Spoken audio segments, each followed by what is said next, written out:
Hello, hello, hello, 1, 2, 3. Hello, hello, hello, hello, hello.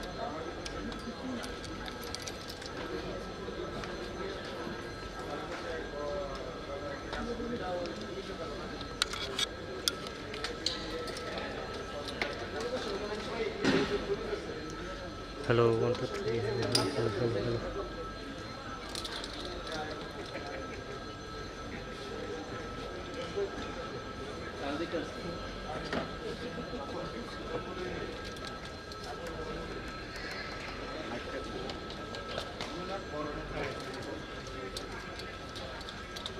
মাইকটা গো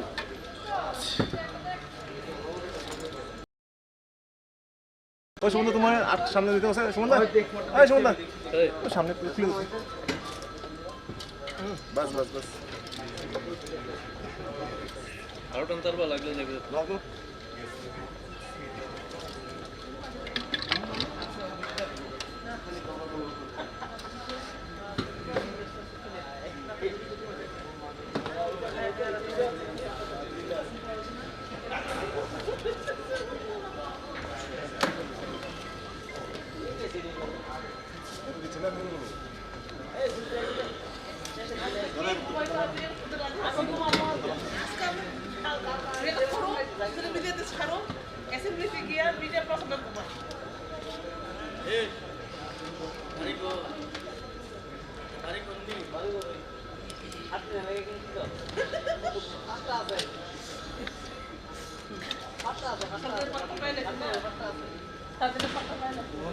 দায়িত্ব আছে যে বেকার দায়িত্ব দায়িত্ব লোক বড় পুছালি লিও করবা ভাই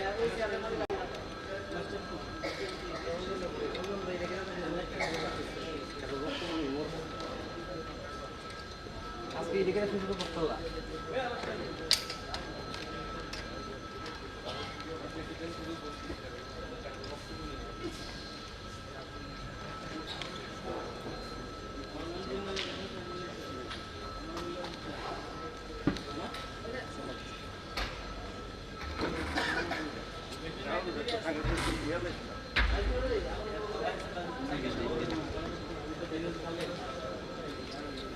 রাস্তা দাম ट्रैफिक हमारा है मुझे बड़ा सुनता है असेंबली दिन बड़ा तो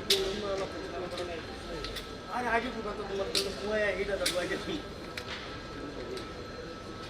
बीएस करके ही सीधे वही सुनना अरे मैं ठीक लगा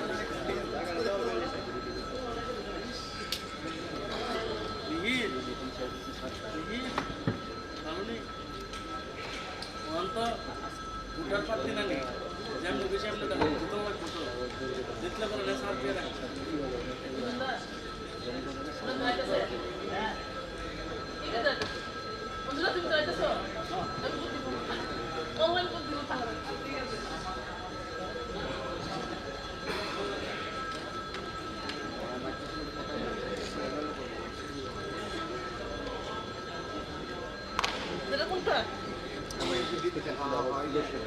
দেখো দিদি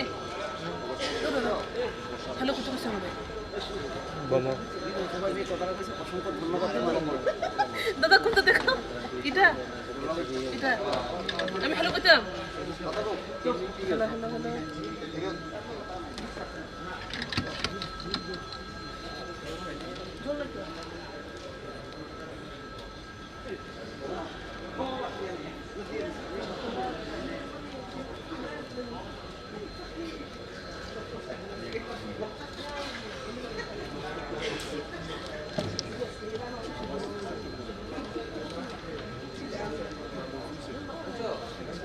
ওই তুমি ঢুকছো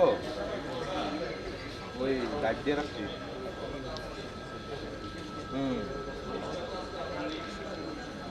না না না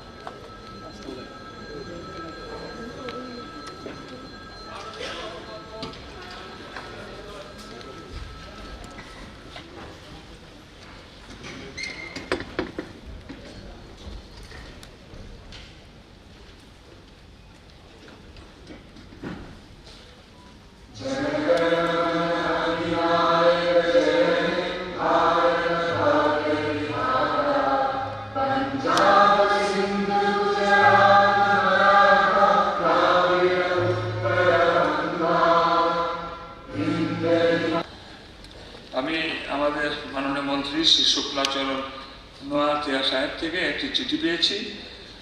To the Honorable Speaker, Tripura Legislative Assembly, with the honor, I am to inform you that due to pre-scheduled commitments, I am leaving the headquarters Agartala on 1st April 2025. During my absence from the headquarters Agartala, Sri Sudhanshu Das, Honorable Minister of ARDD, STW, etc. departments will represent on my behalf as assigned to me departments of TRP and PTG Cooperation and Welfare of Minorities, etc. departments in the current assembly session of Tripura Legislative Assembly till my return to the headquarters Agartala.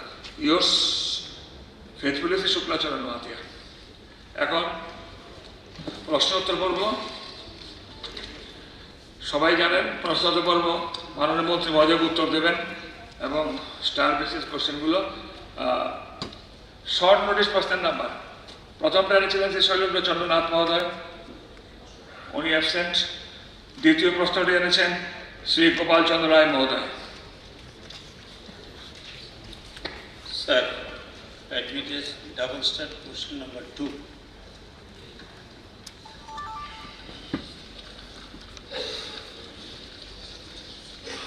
Honorable Speaker Mohoday, double start question number 2. Question. বর্তমান অর্থবর্ষে 8 pay commission গঠন করার কোনো পরিকল্পনা রাজ্য সরকারের রয়েছে কি?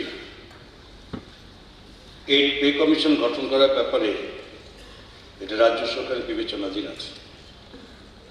যদি থাকে তবে কবে নাগাদ ঘোষণা করা হবে? একদম প্রশ্ন উত্তরের পরিপ্রেক্ষিতে প্রশ্ন আছে। Sir, supplementary sir. After every 10 years, pay commission গঠন করা হয় due to inflation and disparities in the salaries and economies এগুলি দূর করার জন্য। স্যার, আমি বিস্তারিত যাচ্ছি না, তবে ত্রিপুরার যারা সরকারি কর্মচারী তারা দুর্ভাগ্য 1988 সালে থার্ড পে কমিশন পাওয়ার পরে আর কোনো পে কমিশন পায়নি, হয়নি। 17-18 এবং 16-17-18তে পে রিভিউ কমিটি হয়েছে। একমাত্র Congress please supplementary sir, please supplementary sir আপনি কর্মচারী, প্লিজ সাপ্লিমেন্টারি স্যার করছি আমি, আপনি কর্মচারী বিরোধী, প্লিজ সাপ্লিমেন্টারি স্যার আমি যেটা বলছি, don't argue, sir please supplementary. We are very happy and grateful to the Prime Minister of India. Prime Minister of India already declared the 8th Pay Commission on 16 January 2025. এবং যেটা করেছে সেটা 1st January 26-এ এটা effect হবে।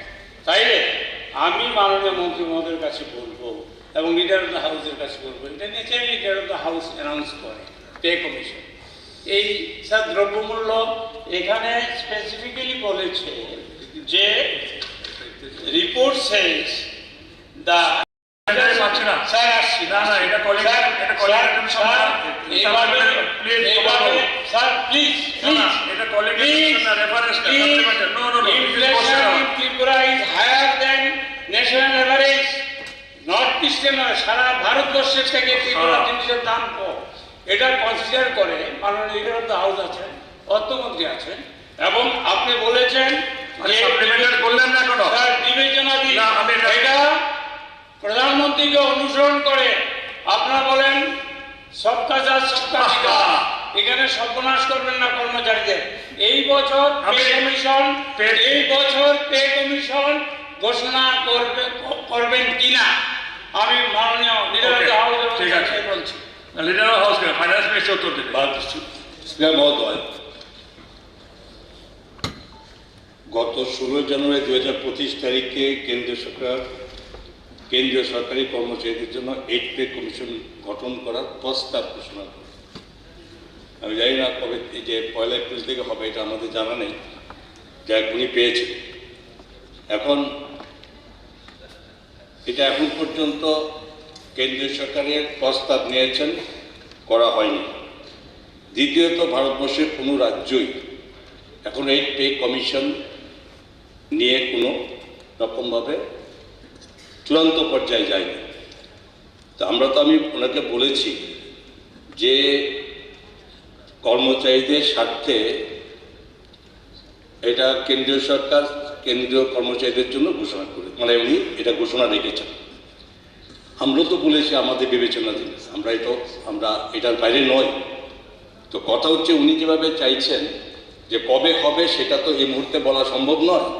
আমাদের যে ইচ্ছা আছে সেটাকে বলছি। তো এখন হয়তো মাননীয় সদস্যের এটা একটু অগ্রিম বলে বারবার একই কথা সেকেন্ড রিপিট করে এটা রাজ্যের সরকারি কর্মচারীদের হয়তো বোঝাতে চাইছেন যে উনি একমাত্র তাদের জন্য দুঃখ করেন, আমাদের কোনো কিছু নেই। তো আমি আবারও বলি সভাকে আপনার মাধ্যমে যে এই প্রস্তাব কেন্দ্রীয় সরকার ঘোষণা করেছেন, রাজ্য সরকারও এই ব্যাপারে বিবেচনাধীন আছে, তার বাইরে নেই। সময়ের সঙ্গে সঙ্গে সেটা ভেবে চিন্তা করে করা যাবে। মাননীয় দপ্তরের মন্ত্রী জানাবেন কি 16 অর্থ কমিশন 31 অক্টোবর 2025 তারা তাদের রিপোর্ট পেশ করবে। তো স্বাভাবিকভাবেই আমাদের রাজ্যের সরকারি কর্মচারীরা যে 22% দিয়ে আছে পাওনা, এগুলো যদি আমরা কমিটেড না করি তাহলে at the end of the day there will be the biggest losers, এবং আপনি পরবর্তী সময়ে অর্থ কমিশনকে বাধ্য করতে পারবেন না টাকা রিলিজ করার জন্য, টাকা দেওয়ার জন্য। আমার বক্তব্য হচ্ছে এই 31/10/2025 16 অর্থ কমিশন তার রিপোর্ট পেশ করার আগে আমরা এই যে 22% দিয়ে সরকারি কর্মচারীরা পাওনা, রাজ্য সরকারি কর্মচারীরা, এটা কমিটেড করবেন কিনা। মাননীয় মুখ্যমন্ত্রী বলবেন নাকি অর্থমন্ত্রী বলুন? বিগত 16 পে কমিশন আছে আমাদের টোটাল রাজ্যের, আমরা এগুলো ড্রাফট করেছি।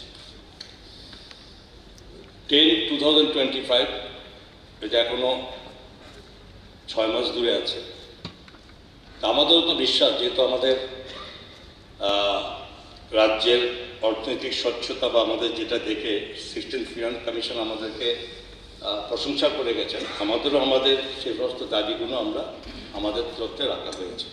আমাদের বিশ্বাস সেগুলো হবে। আর ডিএ কমান্ড আমরা দিচ্ছি, আপনি আমাকে থামালে হবে না, তো আমার বক্তব্য রাখছেন না, আমি আর বসতে উঠবো না।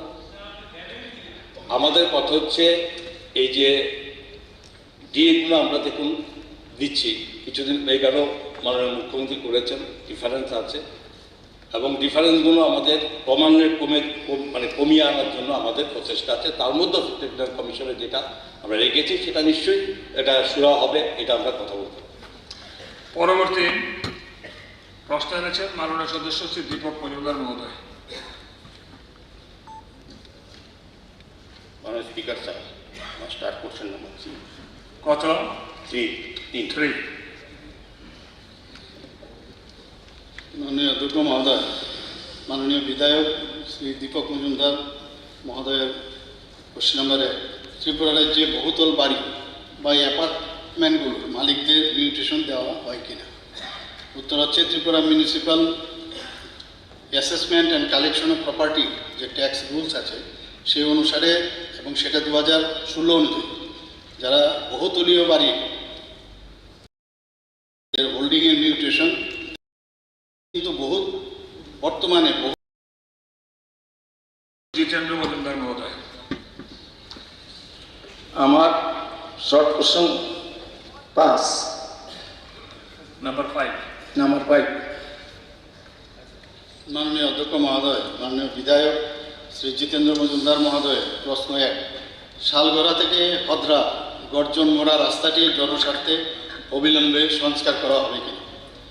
শালগড়া থেকে হদ্রা গর্জন মোড়া রাস্তাটি প্রধানমন্ত্রী গ্রাম সড়ক যোজনার PMGSY 1 এর অধীনে T06 অর্থাৎ শালগড়া থেকে কিশোরগঞ্জ নামে আছে, যার দৈর্ঘ্য প্রায় 11 কিলোমিটার উপরে। রাস্তাটির কাজের দায়িত্বভার NBCC কর্তৃপক্ষের উপর ন্যস্ত। রাস্তাটির অনুমোদন 2013-14 ইংরেজি সনে পাওয়া গিয়েছে এবং নির্মাণ কাজ 31/3/2022 ইংরেজি তারিখে সম্পন্ন হয়েছে। বর্তমানে রাস্তাটি 5 বছরের রক্ষণাবেক্ষণের মেয়াদের অধীনে আছে। গত বর্ষায় তথা 2024 সালে আগস্ট মাসে ভারী বৃষ্টিপাতের কারণে এই হদ্রা, গর্জন মোড়া এবং শিলাঘাটির বেশ কিছু জায়গা সম্পূর্ণরূপে বন্যার ঢলে ডুবে যাওয়ার ফলে মারাত্মকভাবে এই রাস্তাটি ক্ষতিগ্রস্ত হয় এবং সড়ক যোগাযোগ ব্যবস্থা সম্পূর্ণভাবে বিচ্ছিন্ন হয়। জরুরি ভিত্তিতে এনবিসি সংস্কারের কাজ নিয়েছে, কিন্তু সেটা টেম্পোরারি করেছিল। তবে বর্তমানে রাস্তার অবস্থা ভালো নয় এবং যানবাহন ও পথচারীদের চলাচলের খুবই অস্বস্তিকর। এনবিসিসি বর্তমানে রাস্তাটি সম্পূর্ণ ভালোভাবে মেরামতের জন্য জরুরি পদক্ষেপ নিয়েছে। প্রশ্ন 2, হলে কবে নাগাদ হবে বলে আশা করা যায়? উক্ত রাস্তাটি এপ্রিল মাসে অর্থাৎ 2025-এ সংস্কার করা হবে বলে আশা করা যাচ্ছে। প্রশ্ন না হলে কারণ 2 নম্বর প্রশ্নের উত্তরের সাপেক্ষে এই প্রশ্ন আসে না। স্যার, মাননীয় মুখ্যমন্ত্রী তথা পূর্ত দপ্তরের মাননীয় মন্ত্রী যে কথা বলেছেন তার জন্য অসংখ্য অসংখ্য ধন্যবাদ জানাই। কিন্তু রাস্তাটি এত বেহাল অবস্থা, স্যার ওনার বক্তব্যের মাধ্যমে বলেছেন রাস্তার অবস্থাটা এখন চলাচলের এমন অবস্থা, এখান দিয়ে প্রায় প্রতিদিনে কোনো না কোনো অ্যাক্সিডেন্ট হয় এবং রাস্তাটি এত গুরুত্বপূর্ণ। এটা মেলাঘর হয়ে কিশোরগঞ্জ, হদ্রা, গর্জনমুড়া হয়ে উদয়পুর গোমতী ডিস্ট্রিক্ট হসপিটালের সাথে যেমন কানেক্টিভিটি আছে এবং উদয়পুর শহরের সাথেও করতে পারে এবং বাগমা যে রেল স্টেশন তার সাথেও তার যোগাযোগ আছে। সুতরাং এই রাস্তাটি অত্যন্ত গুরুত্বপূর্ণ। এই কারণে যদি রাস্তাটি সংস্কার তো করবেন বলেছেন, এই জন্য ধন্যবাদ জানাই। এটাকে স্টেট হাইওয়ে করা যায় কিনা, তাহলে দেখা যাবে সোনামুড়া থেকে মেলাঘর হয়ে উদয়পুর হয়ে অমরপুর যাওয়ার ক্ষেত্রে অনেক রাস্তা কমে যাবে এবং এটা খুব গুরুত্বপূর্ণ কাজ হিসেবে পরিগণিত হবে। সুতরাং আমি মাননীয় মন্ত্রী মহোদয়কে এই রাস্তায় সংস্কারের জন্য যে উদ্যোগ দপ্তর এবং মাননীয় মুখ্যমন্ত্রী নিয়েছেন তার জন্য ধন্যবাদ জানিয়ে আমি আমার আলোচনা শেষ করছি। মাননীয় সদস্য বলবেন? Supplementary sir. Supplementary sir. Ambasa Gondosura main road nisimi Jogobandhu market nisimi Donoram Paratha মানে না না, এটা তো এটার সঙ্গে রিলেটেড না ম্যাডাম, প্লিজ। এটা শর্ট নোটিস, এর মধ্যে আপনি সাপ্লিমেন্ট আনতে পারেন না। আপনি কিছু বলবেন না মুখ্যমন্ত্রী মহোদয়? দরকার আছে কিছু? না, এই যে রাস্তাটা এটা নিয়ে কিন্তু অনেক আগেই কমপ্লিট হতো, কিন্তু ওখানকার লোকাল যারা ছিল, লোকালিটির যারা, ওনারা কিছু ওই ক্রস ড্রেন ইত্যাদি, তারপরে রিটেনিং ওয়াল এ নিয়ে বাধা দেওয়ার পরে কিন্তু কাজটা দেরিতে হয়েছিল, কিন্তু পরবর্তী সময়ে কাজটা সম্পূর্ণ হয়েছে। তো এখন যে অবস্থা আমি বললাম, ফ্লাডের কারণে রাস্তাটা খারাপ হয়ে গিয়েছে এবং আমি স্বীকার করি যে রাস্তাটা বেহাল অবস্থা এবং যারা ওখানে কাজ করছে তাদেরকে নির্দেশ দেওয়া হয়েছে ইমিডিয়েটলি যেন কাজটা সম্পূর্ণ করে। আর স্টেট যে উনি বলেছেন স্টেট হাইওয়ে, সেটাও পরবর্তী সময়ে দেখতে হবে, বুঝতে হবে। ঠিক আছে, পরবর্তী প্রশ্ন করতে হচ্ছে শ্রী অভিষেক দেব রায় মহোদয়। মাননীয় অধ্যক্ষ মহোদয়, আমার প্রশ্ন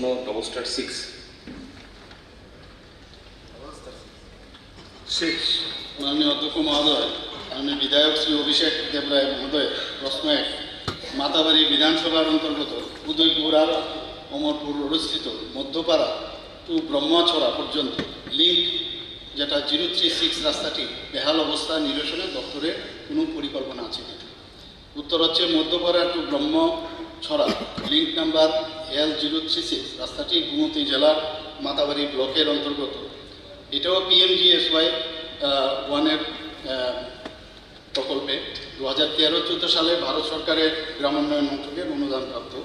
রাস্তাটির অনুমোদিত দৈর্ঘ্য প্রায় 2.643 কিলোমিটার এবং দৈর্ঘ্য হচ্ছে 2.643 কিলোমিটার রাস্তাটির দৈর্ঘ্য এবং যে অর্থ রাখা হয়েছিল 1.68 করোড়। ত্রিপুরা রাজ্যে PMGSY নির্মাণ কাজ এবং তার সঙ্গে 5 বছরের রক্ষণাবেক্ষণের জন্য ভারত সরকার, ত্রিপুরা সরকার এবং NBCC মধ্যে একটা ট্রাইপার্টিট একটা এগ্রিমেন্ট হয়।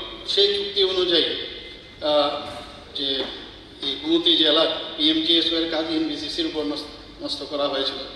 সেইভাবে ওনারা কাজের দায়িত্ব ভার তাদের উপর দেওয়ার পরে ওনারা কাজ সেখানে শুরু করেছে।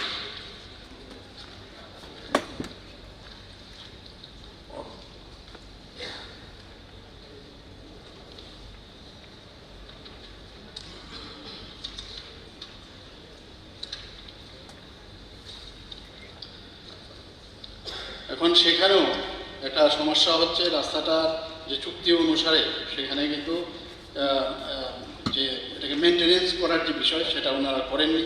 তার জন্য দপ্তর থেকে আমরা 29/11/24 আমরা একটা ক্যাবিনেটের ডিসিশন নিই, অ্যাজ ইজ ওয়ে ইজ বেসিসে PWT RNB, সেই অনুসারে এখানে যে কন্ডিশন আছে সেটাকে আবার নর্মাল অবস্থায় ফিরিয়ে আনার জন্য একটা জয়েন্ট ফিল্ড ভেরিফিকেশনও হয়েছে, সেভাবে সেখানে কাজ হচ্ছে।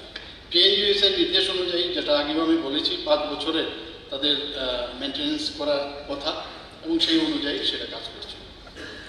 সাপ্লিমেন্টারি স্যার, প্রথমে ধন্যবাদ জানাই, যেহেতু এটা রাস্তাটার গুরুত্ব অনুধাবন করে এটাকে মেনটেন্যান্সের জন্য অলরেডি নির্দেশ দেওয়া হয়েছে। আমি মাননীয় মুখ্যমন্ত্রী তথা পূর্ত মন্ত্রীকে ধন্যবাদ জানাই।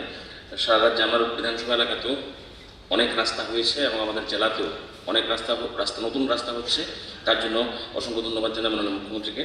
এই রাস্তাটি আমরা যদি পলিটেকনিক কলেজে যাওয়ার জন্যে এবং আমাদের এখন যে কেবি হয়েছে কেন্দ্রীয় বিদ্যালয় সেখানে যাওয়ার জন্যে এবং অমরপুর থেকে মাতাবাড়ি যাওয়ার বাইপাস রোড হিসাবেও এটি ব্যবহৃত হয়। তো এখানে প্রায় 1,500 থেকে 2,000 লোক প্রতিদিন যাতায়াত করে। যদি তাড়াতাড়ি কাজ শুরু হয় তাহলে মানুষ খুব উপকৃত হবে। ধন্যবাদ। ঠিক আছে, এখন তারকা চিহ্নিত প্রশ্নের নাম্বারগুলো বলবো। Shrimati স্বপ্নাদেব Varma মহোদয়া। Hi, sir. Any question number? Star 150. 115. 115. Honorable Speaker said, বরমগঞ্জ MLA স্বপ্নাদেব বর্মানি প্রশ্ন, ইহা কি সত্য মান্দাই বিধানসভা কেন্দ্রের উজ্জ্বলনগর শিল্প এলাকার রাবার কারখানা থেকে উৎপন্ন দূষিত দুর্গন্ধ নিকটবর্তী গ্রামগুলির মানুষের স্বাস্থ্যের উপর মারাত্মকভাবে প্রভাব ফেলছে?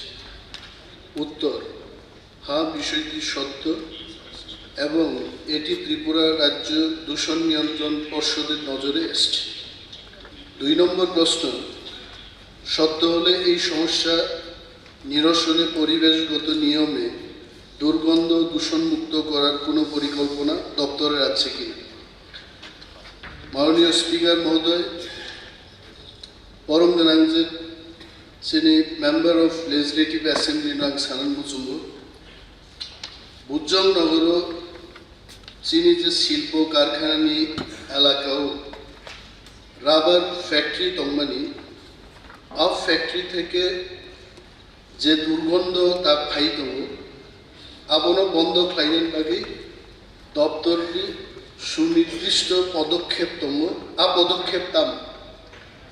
1 নম্বর রাবার ফ্যাক্টরি থেকে যে সমস্ত ওয়েস্ট ওয়াটার আবো ফাইমানো প্রাইমারি ইফ্লুয়েন্ট ট্রিটমেন্ট প্ল্যান নি বিসিঙ্গ পরিশুদ্ধ ক্লাই তে কাইসা পাইপো প্রহরজাগু কমন ইফ্লুয়েন্ট ট্রিটমেন্ট প্ল্যান যেটা Tripura industrial development corporation limited বাই খ্লাইজাগি দङ। আমো খ্লাইমানি পরে যে সমস্ত ফ্যাক্টরি नि तैयार दङ आबुनि सैंपल को टाइम टू टाइम जों कालेक्ट खालायो सैंपल रक टेस्ट खालायजागौ। सैंपल जुदि पल्यूशन नि मात्रा गोबां जों नुगोनखो बरनो जों नोटिस दियो। नोटिस नि विभिन्न सिस्टेम दङ। प्रथम कायसाफोरनो कारण दर्शानो नोटिस दिनाय तांनि नङारो हाय खालायजागि दङ। আর আবুনি কারণনি যদি বড় মানিয়ে আবুনি পরে মানদণ্ড লঙ্ঘন এবং পূর্বে জারি করা নির্দেশ অমান্য করার কারণে যে কোনো শিল্প প্রতিষ্ঠানকে কারণ দর্শানোর নোটিশ প্রদান করা হয়ে থাকে। কারণ দর্শানোর নোটিশ যদি অমান্য থাকে মানদণ্ড মারাত্মকভাবে লঙ্ঘন করার জন্য শিল্প প্রতিষ্ঠান বন্ধ করার আদেশও জারি করা হয়ে থাকে। তাও প্রশ্নসংখ্যা অমরক যে সমস্ত এলাকার বড় ফাই কমপ্লেন ফাইমানি আপনি পরে তো মাননীয় MLA এন মাইসেল जों थाङै आरो 11 तारिखआव नाबो नायखायखो आबुनि परिप्रेक्षिते जे समस्त राबार बागाननि मालिक दंने राबार फैक्ट्री मालिक दंने बर' नुजागनाय रिङै बर' मिटिं खालायनाय ख्लाय बर' नाव साजागनाय जे दुर्गन्ध जुदि मुक्त खालायाखै कठोरभावे व्यवस्था लानांगोन।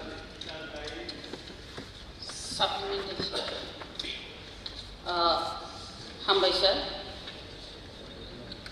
बर्जुनगर जे राबार फैक्ट्री दंमोन बर्जुनगर एलाका खाबो बरमगोनां माननीय मुख्यमंत्री बरमगोनां रतनलाल नाथनि विधानसभा केंद्र कलायो मोहनपुर फियाबा मानदाय विधानसभा केंद्र बेबवादा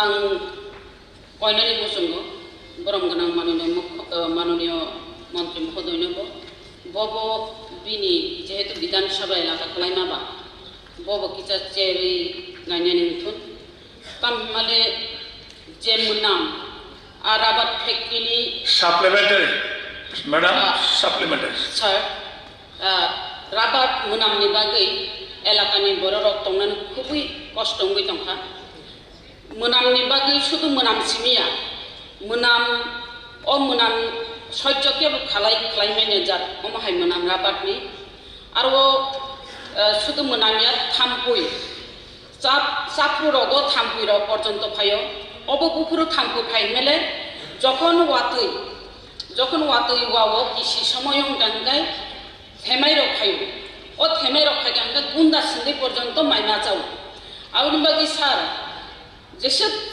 दौइमान साक आराबाद जे मुनाम आराबाद फैक्ट्रीनि जे मुनाम न दति नरै इमान थांगाय एलाकानि बरकनि बागै खुबै सुबिदा नाय शुधु एलाका सिनि सरगे आ मुनाम तिनि अरबो दुर्गा चौधरी फाय जागाव पर्यन्त अ मुनाम फायो एमनकि तिनि जे MLA हस्टेल दुई बार आं अ बाहायनो मानखा तामिमाल आं आगि बाहाय अब्ला सिनिया फियाबा आं आरो थांगो बर्जुन नगराव थांगो अ बाहाय जे स्मेल न आं साइमांखा जे अब राबादनि मोनाम हैनाय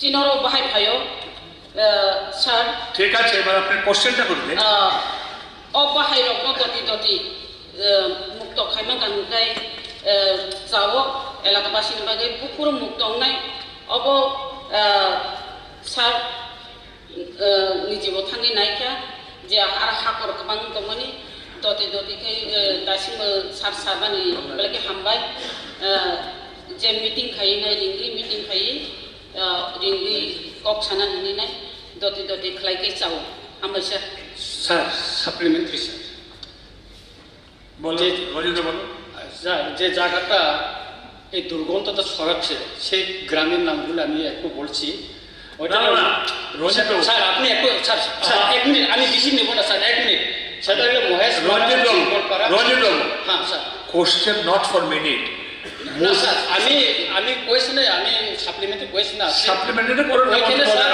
ওইখানকার জনগণ আমার এখানে আসলো তারা মুভমেন্ট করার জন্য চেষ্টা করছিল আমি বলছি না এটা মুভমেন্ট করা যাবে না ওইটা আমাদের আলোচনা হবে কোন গ্রামের লোক আমার কাছে আছে এটা আমি শুধু আপনাকে হাউস আমি একটু পরে শোনাবো এটা মহেশ মারা তারা আপনি জিনিসটা বুঝতে পারছেন না আমার কথাটা শুনুন রঞ্জিত বাবু ডোন্ট বি হারিড কথাটা শুনুন মন্ত্রী মহোদয় সব জানেন স্যার আপনি আমার কথা আপনাকে দয়া করে শুনুন একটু পেশেন্স আছে আপনি যেটা বলার সাপ্লিমেন্টে করে বাকিটা কোন গাঁও সভার মানুষ এসে মিনিস্টার সাহেব চিঠি দিয়ে জানিয়ে দিন আচ্ছা স্যার আমি কোয়েশ্চেন করছি স্যার ওইখানে যে ওই কোম্পানির যে ভিতরে জলটা বাইরে অন্যান্য এখানে যাদের জমি আছে সেখানেও আছে জলটা এবং খুব দুর্গন্ধ। আমি রিসেন্টলি সেখানে গিয়েছি এবং এখানে দুর্গন্ধ থাকার মানে অবস্থাটা খুব আর এটা তাড়াতাড়ি যদি না হয় ওইখানে লোকাল পিপলরা বলছে আমাদেরকে রাস্তায় নেমে মুভমেন্ট করতে হবে, আর এটার বিরুদ্ধে আন্দোলন করতে হবে, এটা বলছে। সুতরাং আমার একটা অনুরোধ থাকবো যে এটা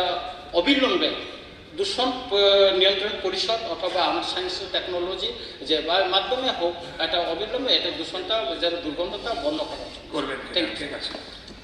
মাননীয় অধ্যক্ষ মহোদয়, মাননীয় সদস্য রঞ্জিত বাবু যেটা বলেছেন এটা আসলে সত্য। আই পার্সোনালি হ্যাভ গন দেয়ার। আমি দেখেছি যে প্রাইমারি ইফ্লুয়েন্ট ট্রিটমেন্ট প্ল্যান্ট যেটা, এই ফ্যাক্টরিগুলো সেন্ট্রাল যেখানে ট্রিটমেন্ট হয় সেখানে পাঠানোর কথা, but they are not doing so. আমি হঠাৎ করে গেলাম এবং প্রশ্ন করলাম কেন এই জলগুলো এখানে আপনারা খোলাখুলিভাবে ছেড়ে দিয়েছে। So they could not answer. তো এইটার একমাত্র উপায় হচ্ছে যে they have to be called, আলোচনা করতে হবে, এবং ফর 10-15 ইয়ার্স এইভাবেই চলছে এখানে।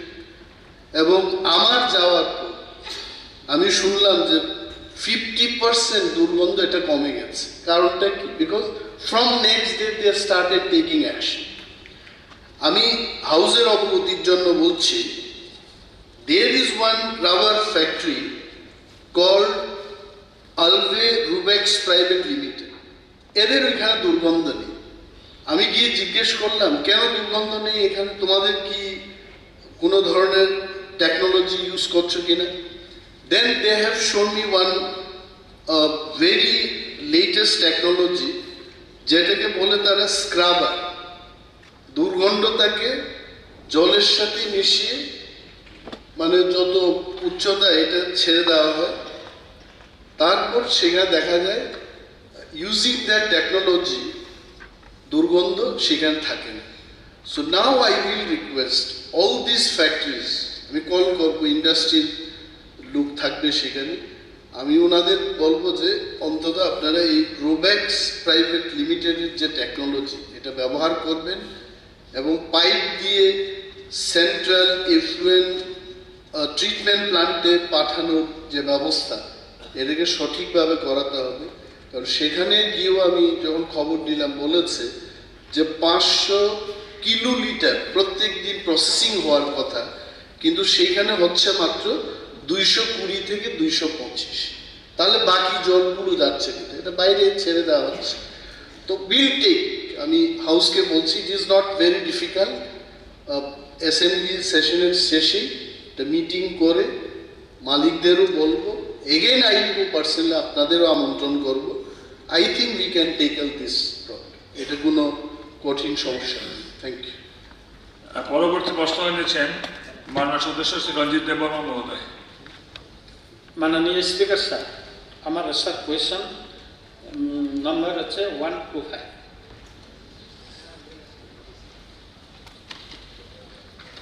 মাননীয় অধ্যক্ষ মহোদয়, মাননীয় বিধায়ক শ্রী রঞ্জিত দেববর্মা মহোদয়ের প্রশ্ন নম্বরে, আয়ুর্বেদিক ওষুধ বিক্রির উপর স্বাস্থ্য দপ্তরের কোনো নজরদারি রয়েছে কিনা?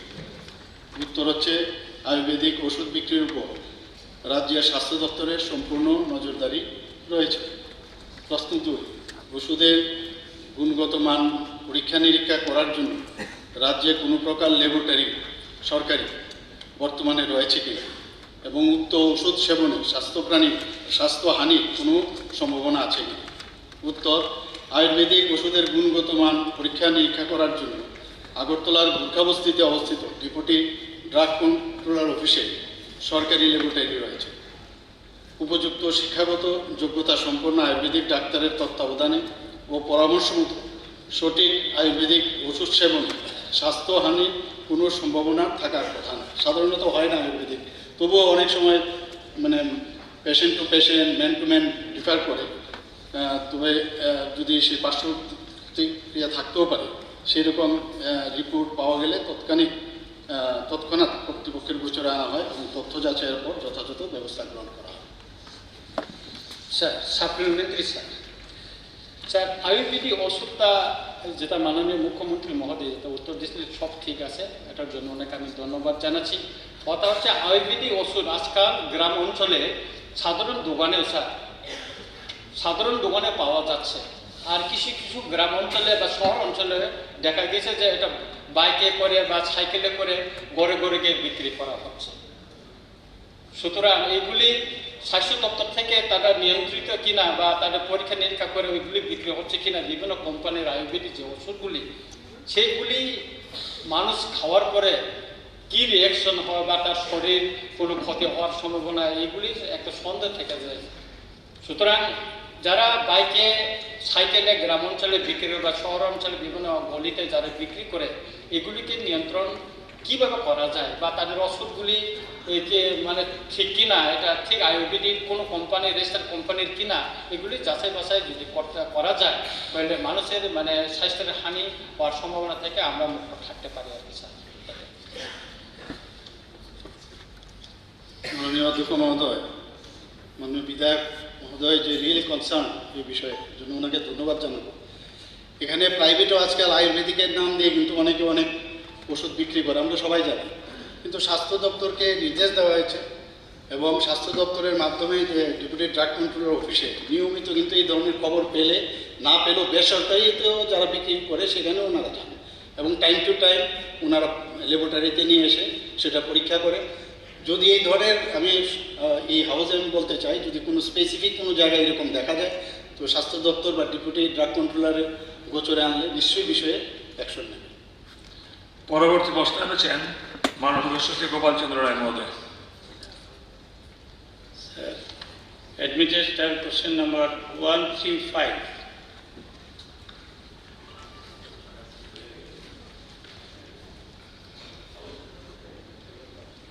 House is yours.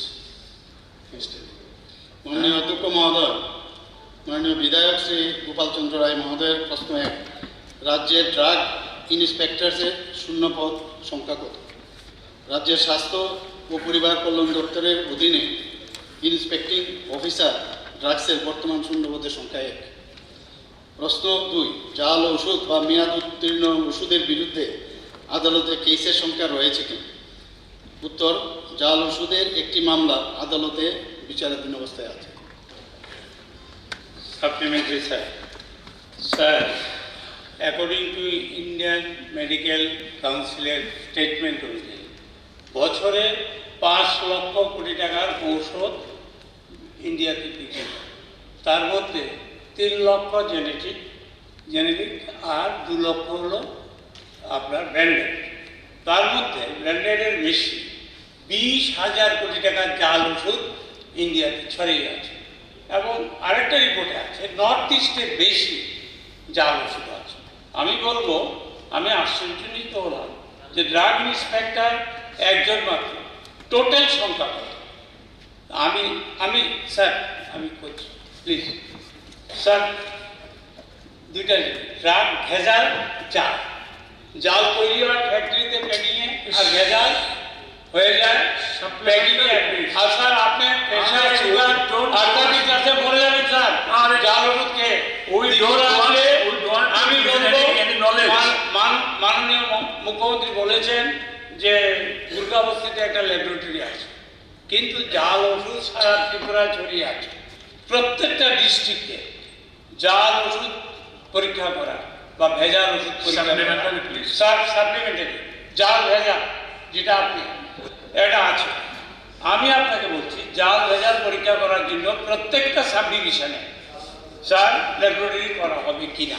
R centrally আগরতলাতে আপনি যেটা দুর্গাবস্তি আছে ইনফ্রাস্ট্রাকচার ঠিক নেই, এখানে ভালো অ্যারেঞ্জমেন্ট নেই। আমি বুঝেছি, আমি মাননীয় মুখ্যমন্ত্রীকে বললাম আপনি ডাক্তার, আপনি ভেজাল ওষুধ খাইয়ে ত্রিপুরা লোককে স্যার শোনেন, ওনারা যখন পাঁচালি করে সময় নষ্ট করেন স্যার, আমি মাননীয় মুখ্যমন্ত্রীকে বলবো আপনি একজন ডাক্তার, আপনি প্লিজ সাপ্লিমেন্টারি আমি কি না বললাম সাপ্লিমেন্টারি। আমার বক্তব্য হলো ড্রাগ ইন্সপেক্টর আরো বাড়িয়ে জেলায় জেলায় মহকুমায় এটা পরীক্ষা করে জাল ওষুধ যাতে মানুষ না খায়। সাপ্লিমেন্টারি করবে কিনা প্রত্যেকটা সাব ডিভিশন এবং জেলায় এরা ল্যাবরেটরি করা হবে কিনা জাল ওষুধ পরীক্ষা করার জন্য, এবং অ্যাকোয়ার্ড বা এডুকেট আপনার ইন্সপেক্টর এখানে বা অফিসার নিয়োগ করা হবে কিনা প্রতিটা জেলার সাব ডিভিশন। বাস গ্রাহক ওষুধের ছড়ে গেছে। ঠিক আছে ঠিক আছে ঠিক আছে। মাননীয় মুখ্যমন্ত্রী প্লিজ। মাননীয় অধ্যক্ষ মহোদয়, মাননীয় বিধায়ক শ্রী গোপাল রায় মহোদয়ের যে এক অতিরিক্ত প্রশ্নে আমি প্রথমটার উত্তর দিচ্ছি, যেখানে ইন্সপেক্টিং অফিসার পদে মোট অনুমোদিত পদের সংখ্যা প্রায় 24টি, এবং সরাসরি যারা নিয়োগযোগ্য অফিসার পদের সংখ্যা 18।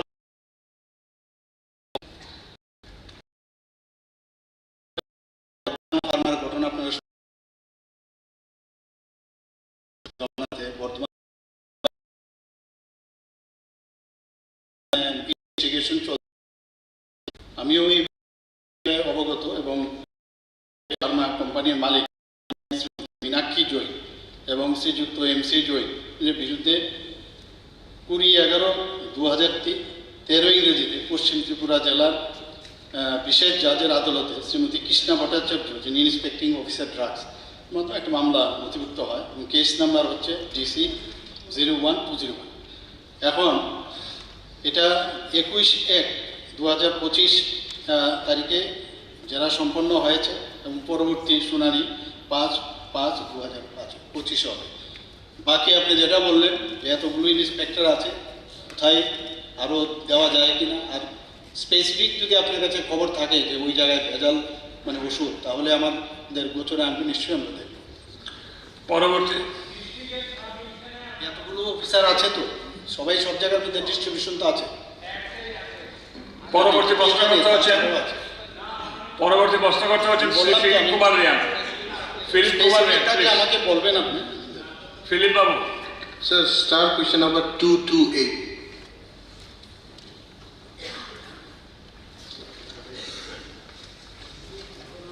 Double to 8.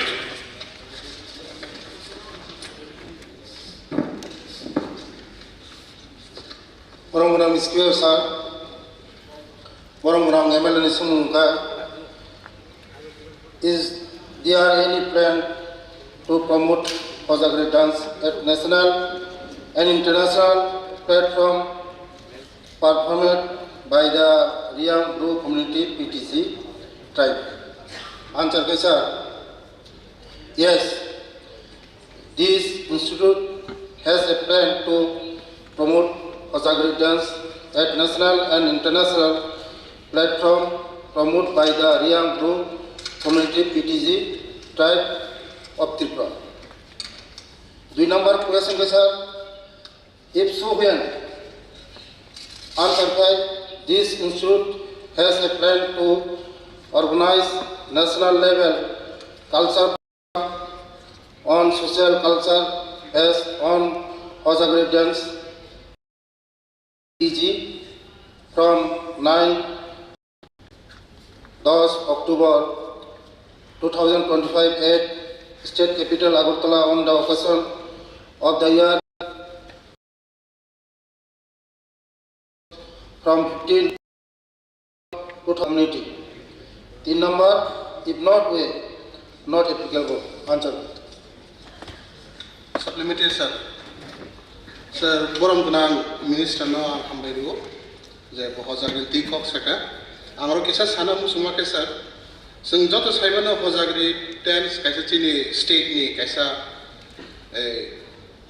Pride, Borok, Sung international level এবং স্টেট লেভেলে চিনি ত্রিপুরা রাজ্যনি বুমুক্তি ফেকা পরক স্যার ওরাং কিসা সানা মুসু স্যার যে Kozagri টিম বরক কাইসা পারফরমেন্স খাইনা 12 থেকে 15 জন বরক নাঙ্গো কারো মিউজিশিয়ান বুতঙ্গো এনকে যে বুড়ি বরক দা বুড়ি বরক বরক ভারতনি 13 বছরনি সিমি বরক স্টার্ট খাই এনকে বরক 24 বা 25 বছর যারা ড্যান্স পারফর্ম খাই কে আর সময় বড় এডুকেশন বড় লেখা পড়ার ডিস্টার্ব দङ কে লগে লগে বড় নি ফাইনান্সিয়াল ওবু প্রবলেম ফাই কে আং সিনা নুসুমাকে স্যার বাवनि बागै যে পারফরমেন্স খাই থাকায় আর্টিস্টनि बागै डिपार्टमेन्टनि बा गभर्नमेन्टनि কোনো मान्थलि अनरियाम रोजाबनायनि बागै वानसुमुं दं बा बरफ मोसापायै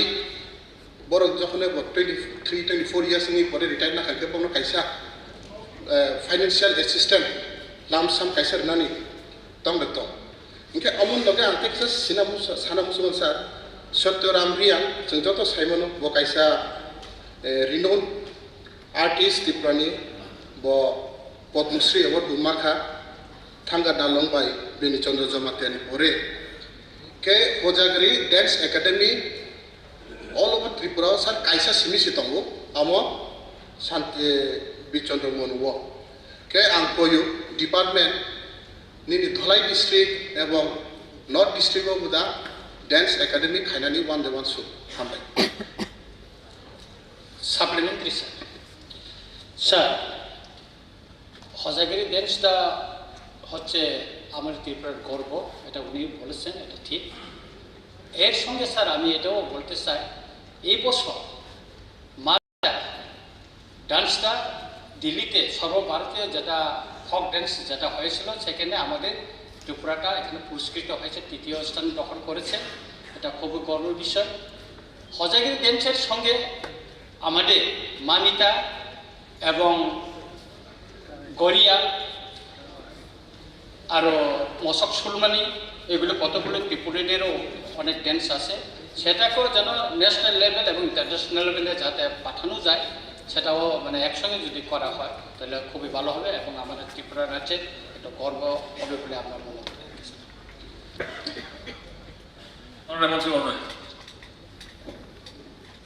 बरं मोनाम इसिबाबो सार बरं मोनाम जोंनि लिबियां एमएलए साहेब गाहाम नसुंता जे सत्तरमरियां सान्त्रि बाजाराव खायसे जायगा स्कुल दङ जे बुसकांबो मरक एबो अन्न साब डिभिजन दङ बारमना दानाय सोंमानि दाख्लै बोसोराव जों बाजेटआव रमजाखा सार गोबां न बुसकांबो वाचुनाय सार हामबाय। মাননীয় মন্ত্রী মহোদয়, এই হজাগিরি নৃত্য কিংবা রঞ্জিত যেগুলো বললেন, এগুলোর সম্পর্কে কিছু কিছু সম্যক ধারণা আছে আমার। এটা কিন্তু ত্রিপুরার একটা ঐতিহ্যবাহী ইন্টারন্যাশনাল মানে সীমা অতিক্রম করে, মানে টেরিফিক। যত বেশি প্রমোট করা যায় তত বেশি মঙ্গল। এবং যে রাইট পয়েন্ট, যে খুব ছোট ছোট অল্প বয়সের মেয়েরা কিন্তু কাজগুলো না ডান্সিংগুলো প্রোগ্রামগুলো করে, আফটার ক্রসিং দ্য 18-19 ইয়ার্স এগুলো তাদের পক্ষে সম্ভব হবে না। এর মধ্যে তাদের পড়াশোনা হয় না, এরপরে বাকি জীবনটা কীভাবে ওরা নির্বাহ করবে, এটাকে সাংস্কৃতিক মানে পরিণত রাজ্য হিসেবে আপনার দেখতে হবে। কিন্তু এটা প্লাস রঞ্জিত ওটা। নেক্সট কোশ্চেন হচ্ছেন শ্রী পলবাংশ মহোদয়। Sir, my start question 241. Namaskar, sir. Let me start question number 241. Is there any plan to build a proper agriculture market in Napaltila market? Reply. Department of Agriculture and Farmers Welfare has not received any proposal for infrastructure development of Napaltila market. Therefore, at present, there is no plan for development of Napaltila market. Second, if yes, then when? Department will take necessary initiatives considering need and feasibility if concrete proposal comes from the competent authority. Supplementary, sir. The proposal has been sent, maybe it did not reach to you, but to apprise the House that we all know in rural areas our vendors and agriculturists, those who are selling their crops, they sell in the roadside. So it hampers the daily commuters and vehicles, and in the emergency situation there is a lot of problem.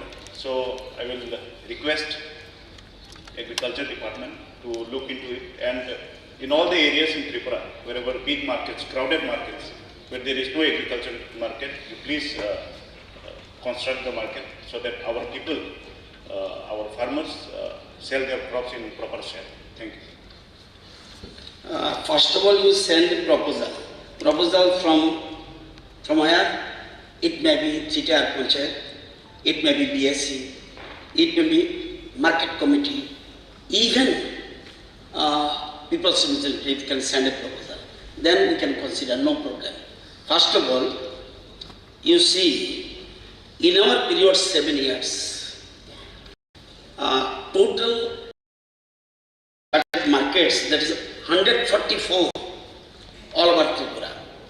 And money expended 302 crore 42,96,000.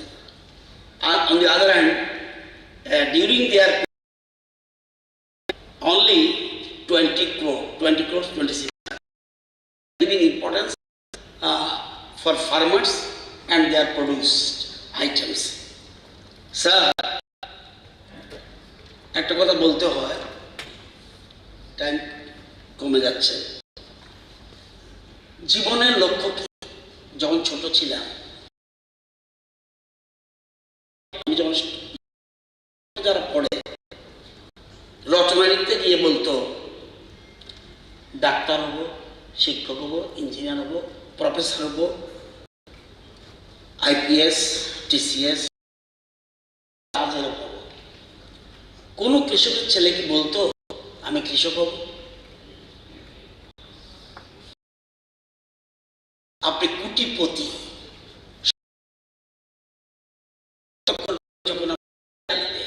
তখন কৃষককে প্রয়োজন।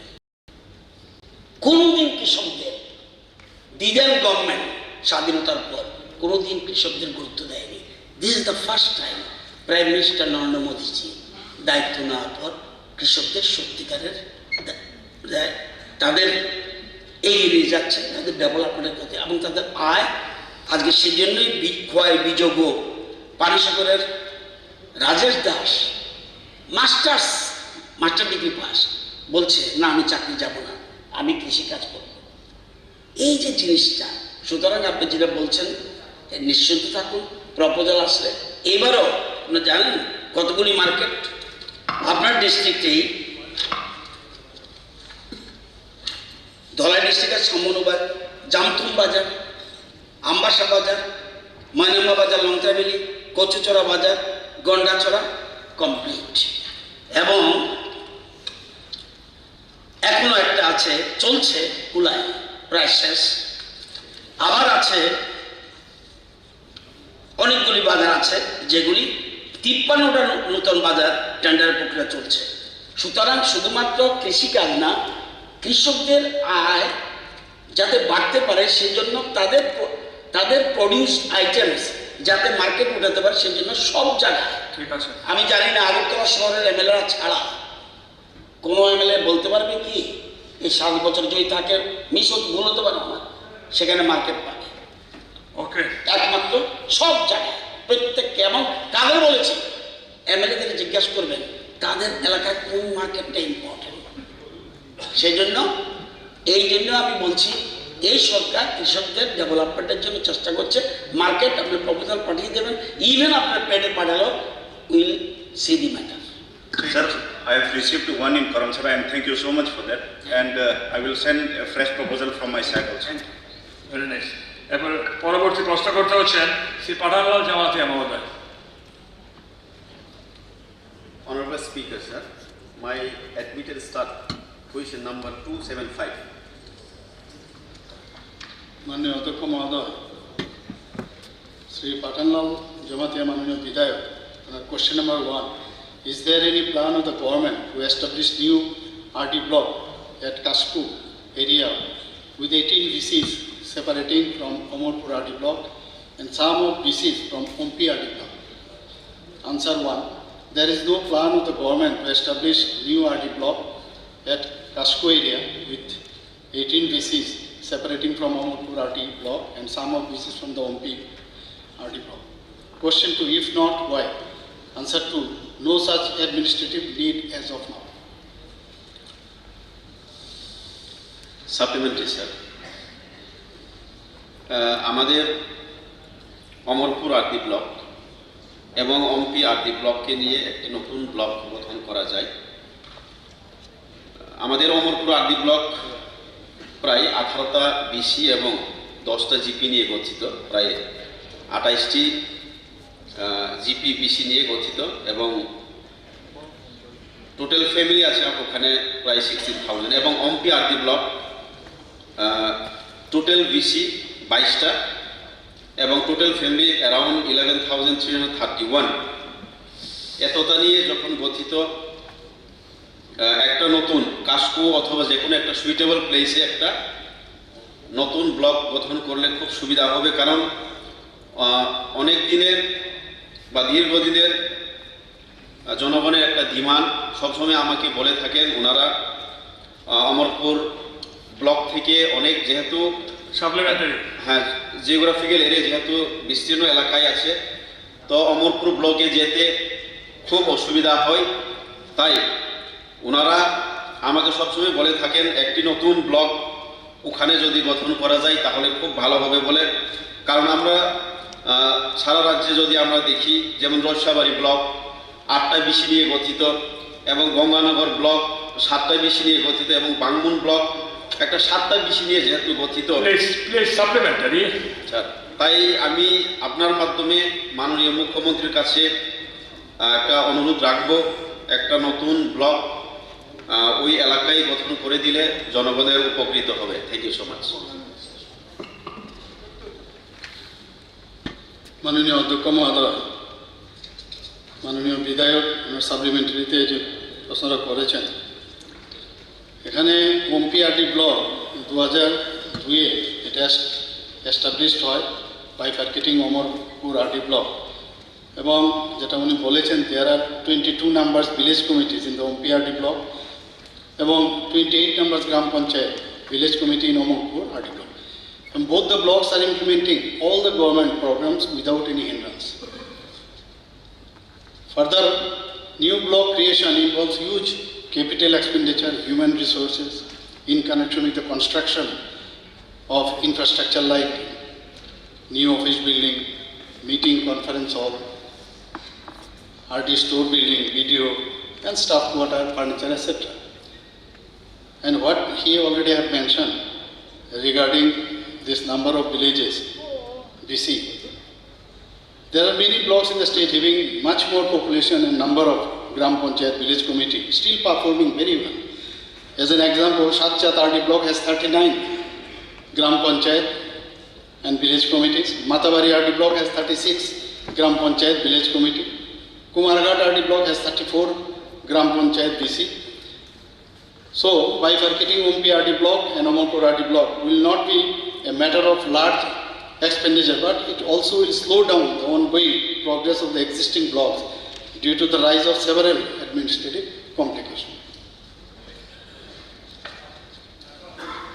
এখন next প্রশ্ন করবেন আবার আমরা মাননীয় সদস্য গোপাল চন্দ্র রায় মহোদয়। Sir, third administration question 134.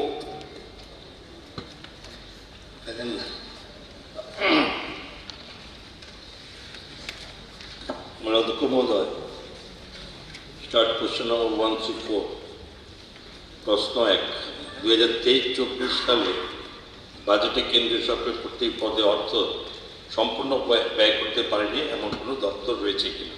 উত্তর, এখন পর্যন্ত প্রাপ্ত তথ্য অনুযায়ী 2023-24 সালের বাজেটে কেন্দ্রীয় সরকার কর্তৃক প্রদত্ত বিভিন্ন সেন্ট্রালি স্পন্সর্ড স্কিমে 29 ফেব্রুয়ারি 2024 পর্যন্ত প্রাপ্ত অর্থ ব্যয় করেছে, কিন্তু মার্চ 2024 মাসের শেষের দিকে প্রাপ্ত অব্যয়িত অর্থ 2024-25 অর্থ বছরে ব্যয় হয়েছে কত?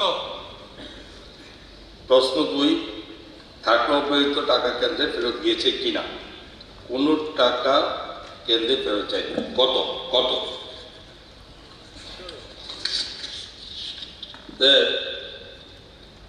এই যে মার্চ 2024-এর লাস্ট পার্টে যেটা এসছে সেটা টোটাল অ্যামাউন্ট 941.64 কোটি টাকা, এবং যেটা টোটাল ছিল টোটাল যে 3819.01 কোটি টাকা, তার মধ্যে যেটা ফেব্রুয়ারিতে আমরা হিসাব দিয়েছি 2,877.37 কোটি টাকা ব্যয় হয়েছে, বাকি টাকা অব্যয়িত মানে মার্চের শেষে এসে সেটা 24 পরিচালক।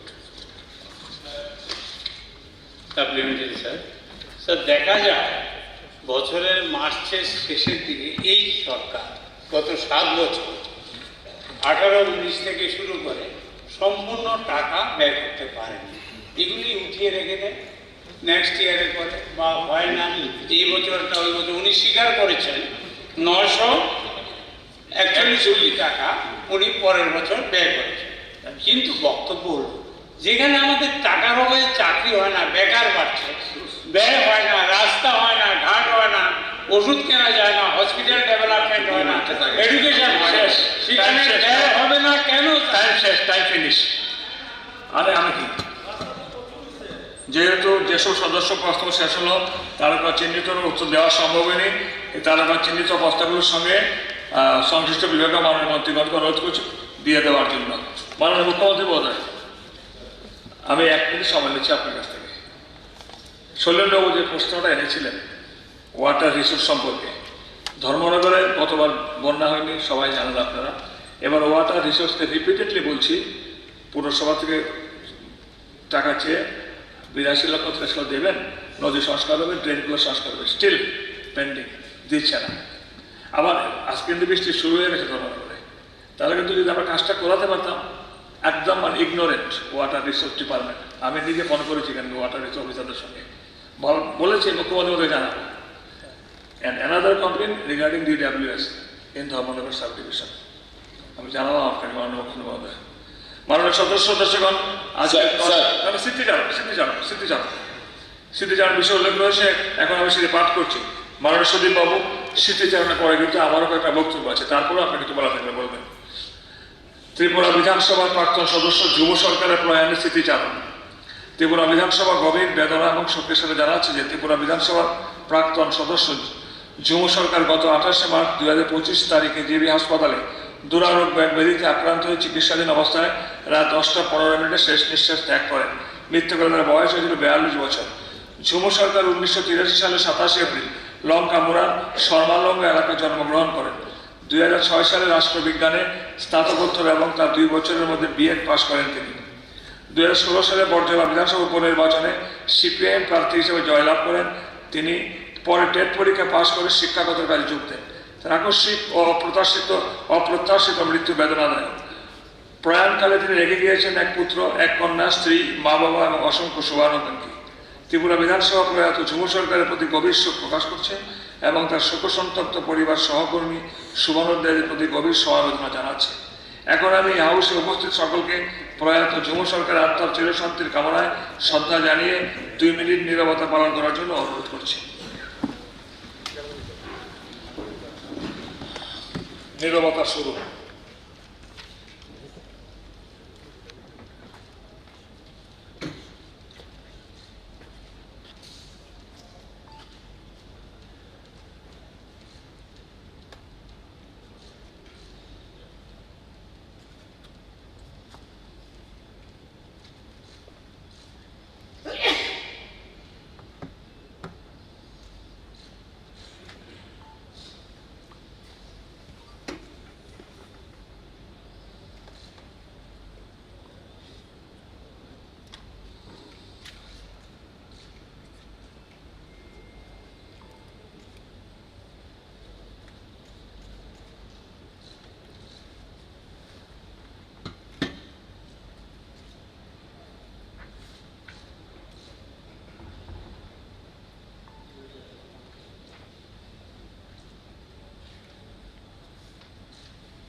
ওম শান্তি, ওম শান্তি, ওম শান্তি।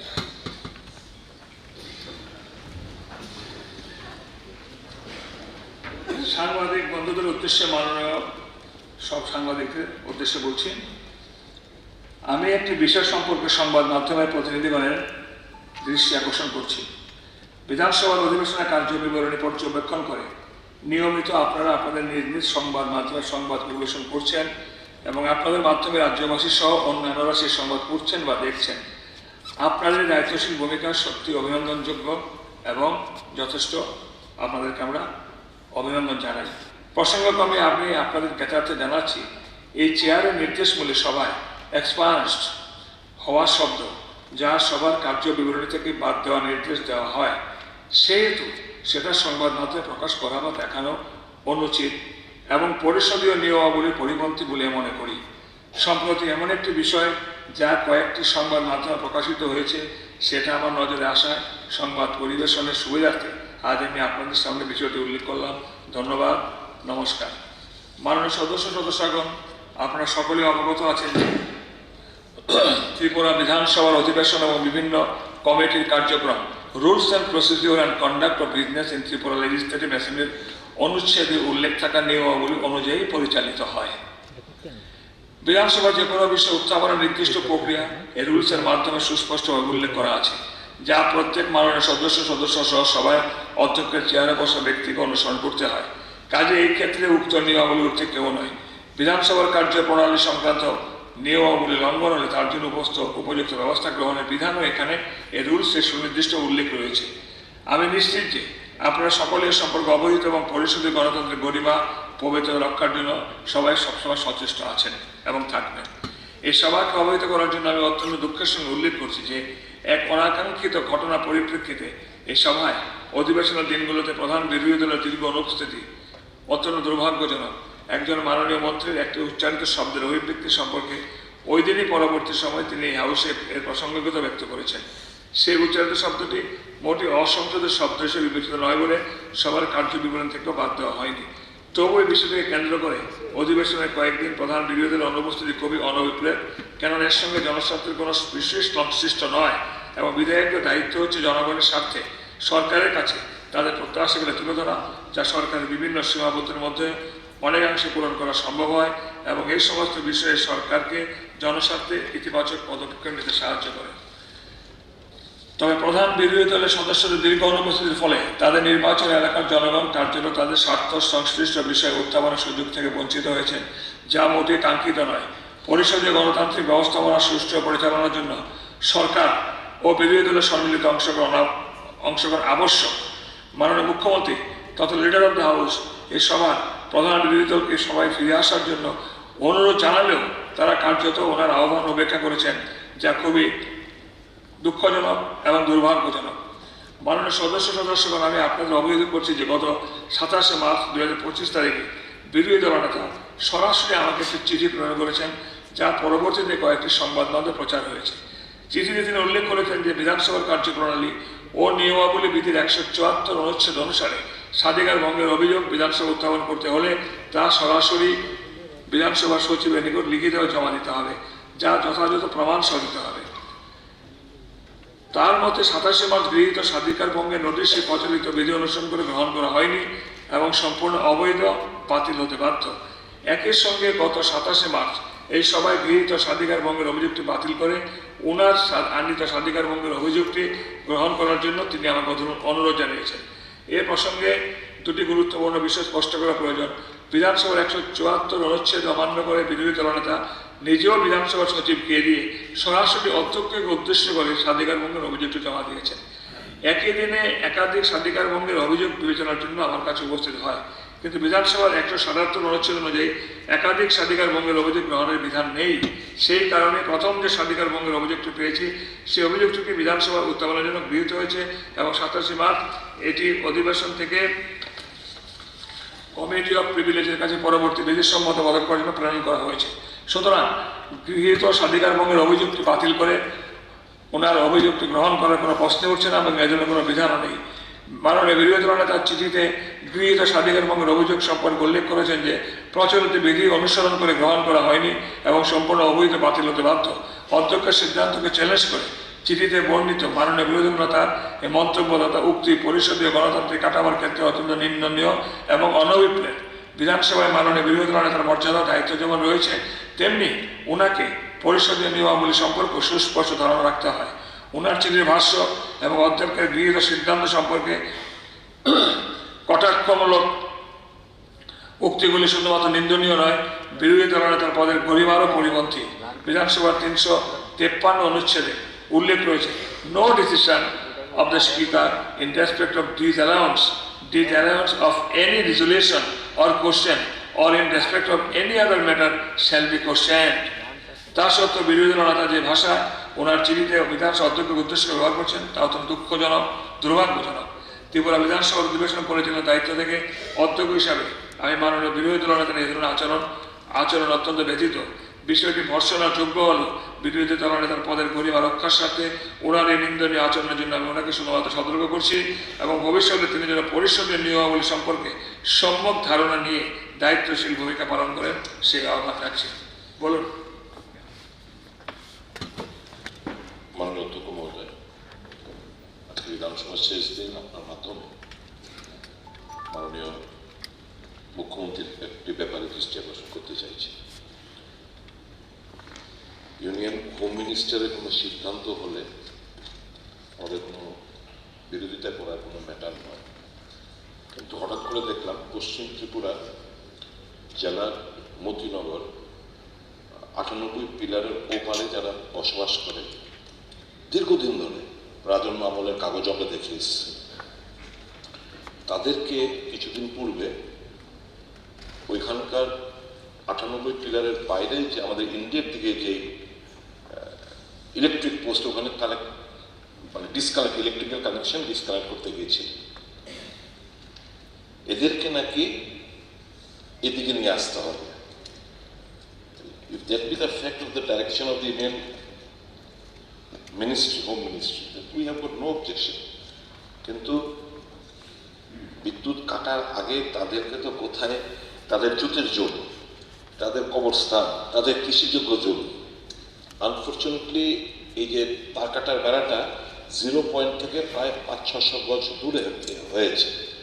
তখনই বলা হয়েছিল যে মাপ বোথ দ্য সাইডস এগ্রিড, তাহলে এখানে বোধহয় 40টা মতো বাড়ি এফেক্টেড হতো। তো তাদেরকে বুঝিয়ে সুঝিয়ে ওখানে 150 গজের বদলে এটা প্রায় 500 গজ করা হয়েছে, যে কই অসুবিধা হবে না, তোমরা অনায়াসে যেতে পারবে। মাননীয় মুখ্যমন্ত্রী, শুধু এটাই নয়, যা কি দেখলাম শুনলাম, চেকপোস্ট নিশ্চয়ই ভারতীয় নাগরিক, আমরা কটা সাবান কিনবো, প্রত্যেকটি ফ্যামিলির এগেনস্টে রেজিস্টার খাতা, 2টো সাবান নিয়ে গেলে তুমলো ব্ল্যাকার হোক বাংলাদেশি তো মহাপে বেচোগে, চিনি 500, এক সপ্তাহের মধ্যে 500 চিনি বেশি লাগবে না, তাহলে তুমি 1 কেজি কেন চিনি নেবে, চিনি বিক্রি করবে ওখানে। They are treated like slaves and dogs, even dogs get better treatment. কিন্তু তারা ইন্ডিয়ান নাগরিক হওয়া সত্ত্বেও তাদের সঙ্গে অসভ্য আচরণ করা হচ্ছে, it is unimaginable, it is complete violation of the human rights.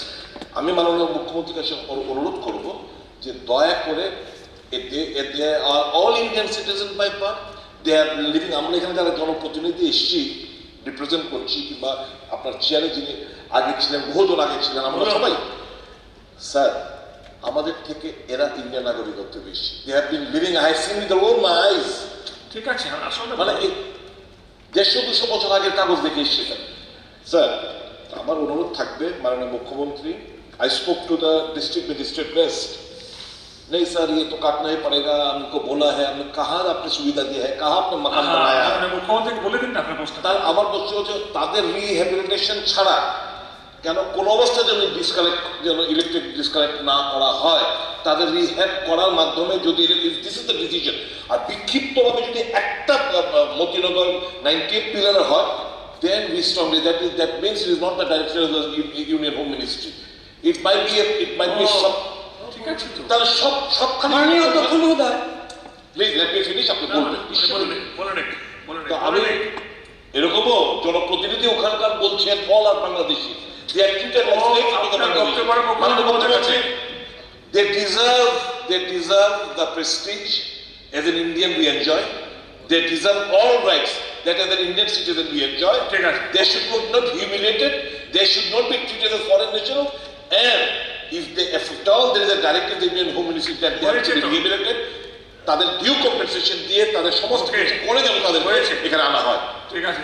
মাননীয় অধ্যক্ষ মহোদয়, মতিনগর উনি যেটা বলছেন কমলাসাগর বিধানসভার অন্তর্গত পশ্চিম জেলায় পড়ে। আমার 4টি পঞ্চায়েত আছে সদরে, ফুলতলি গ্রাম পঞ্চায়েত। তো আমাদের রাজ্য সরকার এবং কেন্দ্রীয় সরকারের লক্ষ্য তারা কাটে বেড়ার ওপার 150 গজের মধ্যে যারা আছে তাদের এই পারে এনে তাদের পুনর্বাসিত করা,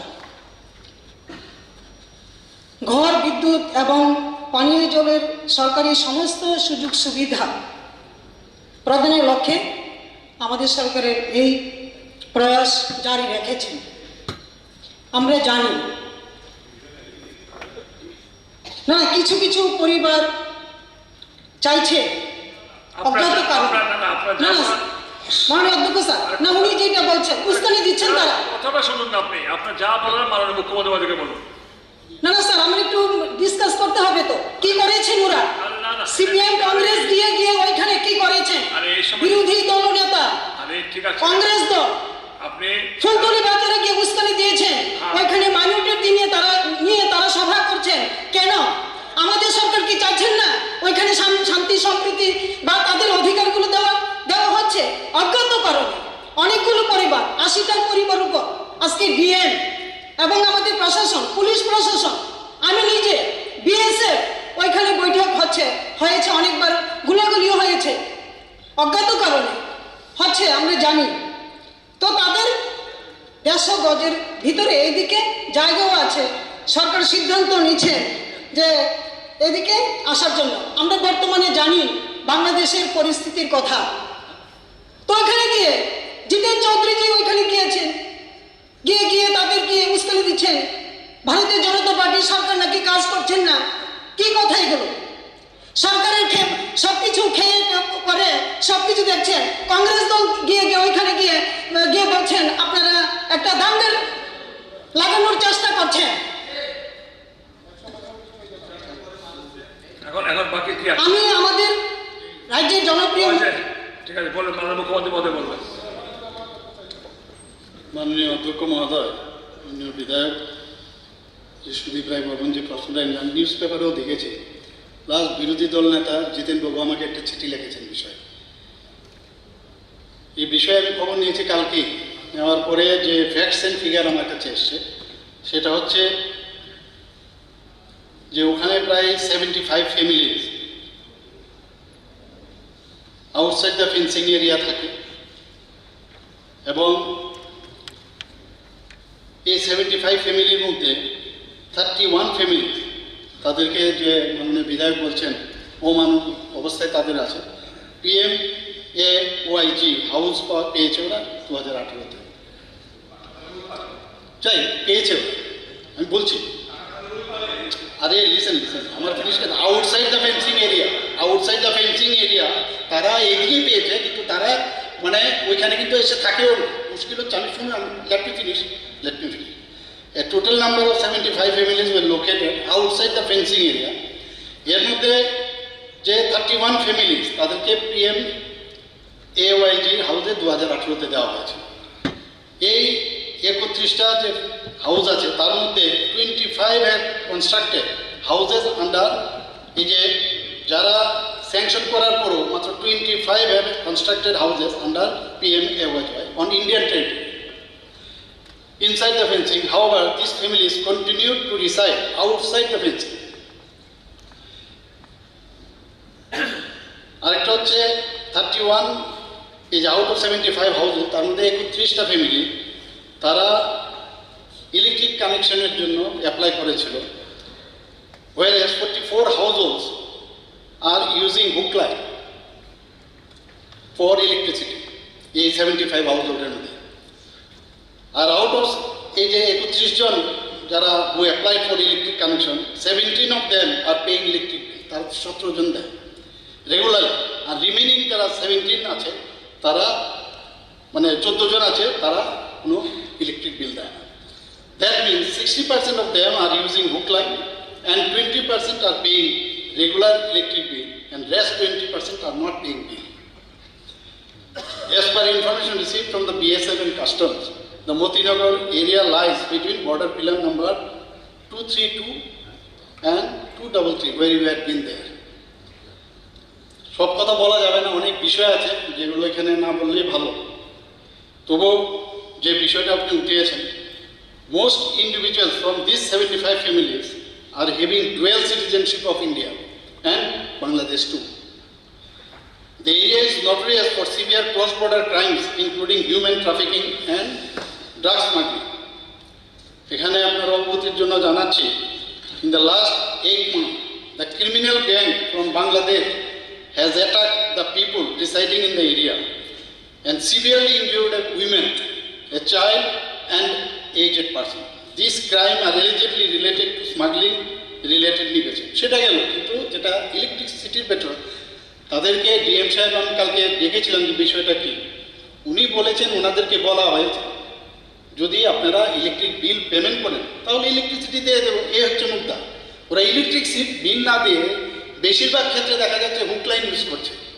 তো যাদের কাটা হয়েছে যেহেতু বিল ছাড়া বিলের যদি পেমেন্ট না হয় তাদের ইলেকট্রিসিটি কী করে দেবে, এই হচ্ছে মুদ্রা। বাকি কথা এখানে দরকার নেই, কাজে তারা যদি বিল পেমেন্ট করে, আর আলটিমেটলি তো এই বিষয় নিয়ে ইন্টারন্যাশনাল বিষয় একটা, এরা ওখানে থাকবে কি থাকবে না, এবং টাইম টু টাইম ডেট খুলে দেওয়া হয় যাওয়ার জন্য, আসার মানে যাওয়ার জন্য, কাজ করার জন্য সকাল সময় 6টা 6:30 থেকে দেওয়া হয় 5 o'clock ইন দ্য ইভিনিং। কাজেই কোনো রকম অমানবিক কোনো ঘটনা মানে আমার কাছে এখন পর্যন্ত খবর নেই। আর যেটা খালি ইলেকট্রিসিটির বিষয়ে যেটা বললেন, যদি ইলেকট্রিক বিল দেয় নিশ্চয়ই ওদেরকে দেওয়া হবে, এতটুকু আমাকে জানাতে হবে। না না না না না না সৌদীপ প্লিজ আর না, সৌদীপ বাবা আর না, প্লিজ প্লিজ প্লিজ। আচ্ছা, অনেক কিছু আছে। রেফারেন্স পিরিয়ড উল্লেখ বিষয় বিবৃতি প্রদান, মাননীয় সদস্যগণ এখন সবার কার্যসূচি হলো রেফারেন্স পিরিয়ড। আজ 8টি রেফারেন্স পিরিয়ড উপর সংশ্লিষ্ট দপ্তরে ভারপ্রাপ্ত মাননীয় মন্ত্রী মহোদয়গণ বিবৃতি স্বীকৃত হয়েছিলেন। রেফারেন্স পিরিয়ডের প্রথমটি উত্থাপন করেছিলেন মাননীয় সদস্য শ্রী রঞ্জিত দেব বরা মহোদয়। এখন আমি স্বরাষ্ট্র দপ্তরের ভারপ্রাপ্ত মাননীয় মন্ত্রী মহোদয় অনুরোধ করছি নিম্নোক্ত বিষয়বস্তু ঘটনা বিবৃতি দেওয়ার জন্য। বিষয়বস্তুটি হল 14 মার্চ 2025 তারিখ সন্ধান পত্রিকা প্রকাশ সংবাদ সম্পর্কে অনুপ্রবেশ রুখতে করা অভিবাসন আইন মোদী সরকারের এই সম্পর্কে।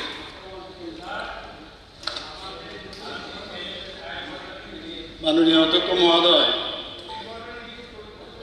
স্থানীয় সন্ধান পত্রিকায় 14 মার্চ 2025 ইংরেজিতে এটা সংবাদ প্রকাশ হয়েছিল, সেটা অনুপ্রবেশ রুখতে করা অভিবাসন আইন মোদী সরকারের। এই বিষয়ে এখানে রেফারেন্স পিরিয়ডে সম্পর্কে জানতে চেয়েছে রঞ্জিত, আমাদের মাননীয় বিধায়ক রঞ্জিত দেববর্মা। এটা কেন্দ্রীয় সরকারের একটা প্রস্তাবিত বিল হয়েছে, সংসদে এখনো সেটা আছে এবং এক রূপে কিন্তু এখনো পাস হয়নি। কাজে বিলটা যখন অ্যাক্ট হিসাবে পাস হবে তখন নিশ্চয়ই আমাদের ত্রিপুরাতেও সেই আইন আমরা বলবৎ করব। এবং মেইন যে উদ্দেশ্য সেটা হচ্ছে অনুপ্রবেশ রোখার জন্য এবং অবৈধ যারা অনুপ্রবেশ করে তাদের বিরুদ্ধে ব্যবস্থা নেয়। এখন বর্তমানে আমরা কি করছি, এখনও ত্রিপুরাতে আমরা জানি পুরো ত্রিপুরার 3 দিকেই বাংলাদেশের সাথে আমাদের মানে বর্ডার।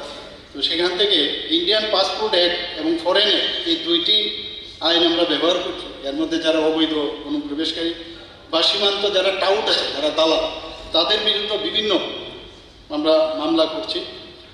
এবং এর মধ্যে আমার কাছে যা রিপোর্ট আছে প্রায় বিগত 2022 সনে 112টি মামলা, 2023 সনে 303টি মামলা, 2024 সনে 327টি, অর্থাৎ ইন্ডিয়ান পাসপোর্ট অ্যাক্ট এবং ফরেন অ্যাক্ট সেই অ্যাক্ট অনুসারে তাদেরকে বিরুদ্ধে মামলা নেওয়া হয়েছে। 2024 সনে অবৈধ অনুপ্রবেশকারী এবং সীমান্ত দুর্বৃত্তদের বিরুদ্ধে আইপিসি 370 নম্বর ধারা এবং বর্তমানে যে বিএনএস যে ভারতীয় নয়া সংহিতা 2023 আইনে 143(2) সেই ধারাও প্রয়োগ করে কঠোর পদক্ষেপ আমরা এখন নিচ্ছে। তাছাড়া মানব পাচার দমনে হিউম্যান ট্রাফিকিং যেটা আছে সেখানেও পুলিশ প্রশাসন নিয়মিত রূপে বিভিন্ন পদক্ষেপগুলো নিচ্ছে। বিএসএফের সাথে কন্টিনিউয়াস রাজ্যের আন্তর্জাতিক সীমান্তে যারা আছেন তাদের সাথে, বিশেষ করে যেটা আনফেন্স যে এরিয়া সেগুলোর সাথে নিয়মিত জয়েন্ট পেট্রোলিং দেওয়া হচ্ছে। এবং যখন গোপন সূত্রের কোনো খবর আসে বাংলাদেশ থেকে ভারতে মানব পাচারের সঙ্গে যুক্ত যারা ডাউট আছে তাদের বিরুদ্ধে কিন্তু অভিযান চালানো হয় এবং সুনির্দিষ্ট যে ধারা সেই ধারাকে ব্যবহার করে তাদের বিরুদ্ধে ব্যবস্থা গ্রহণ করা হয়। মানব পাচার রোধের উদ্দেশ্যে অন্যান্য আইনকারী সংস্থার প্রতি সহযোগিতায় জেলাভিত্তিক এন্টি হিউম্যান ট্রাফিকিং ইউনিটগুলো সক্রিয়ভাবে কাজ চালিয়ে যাচ্ছে।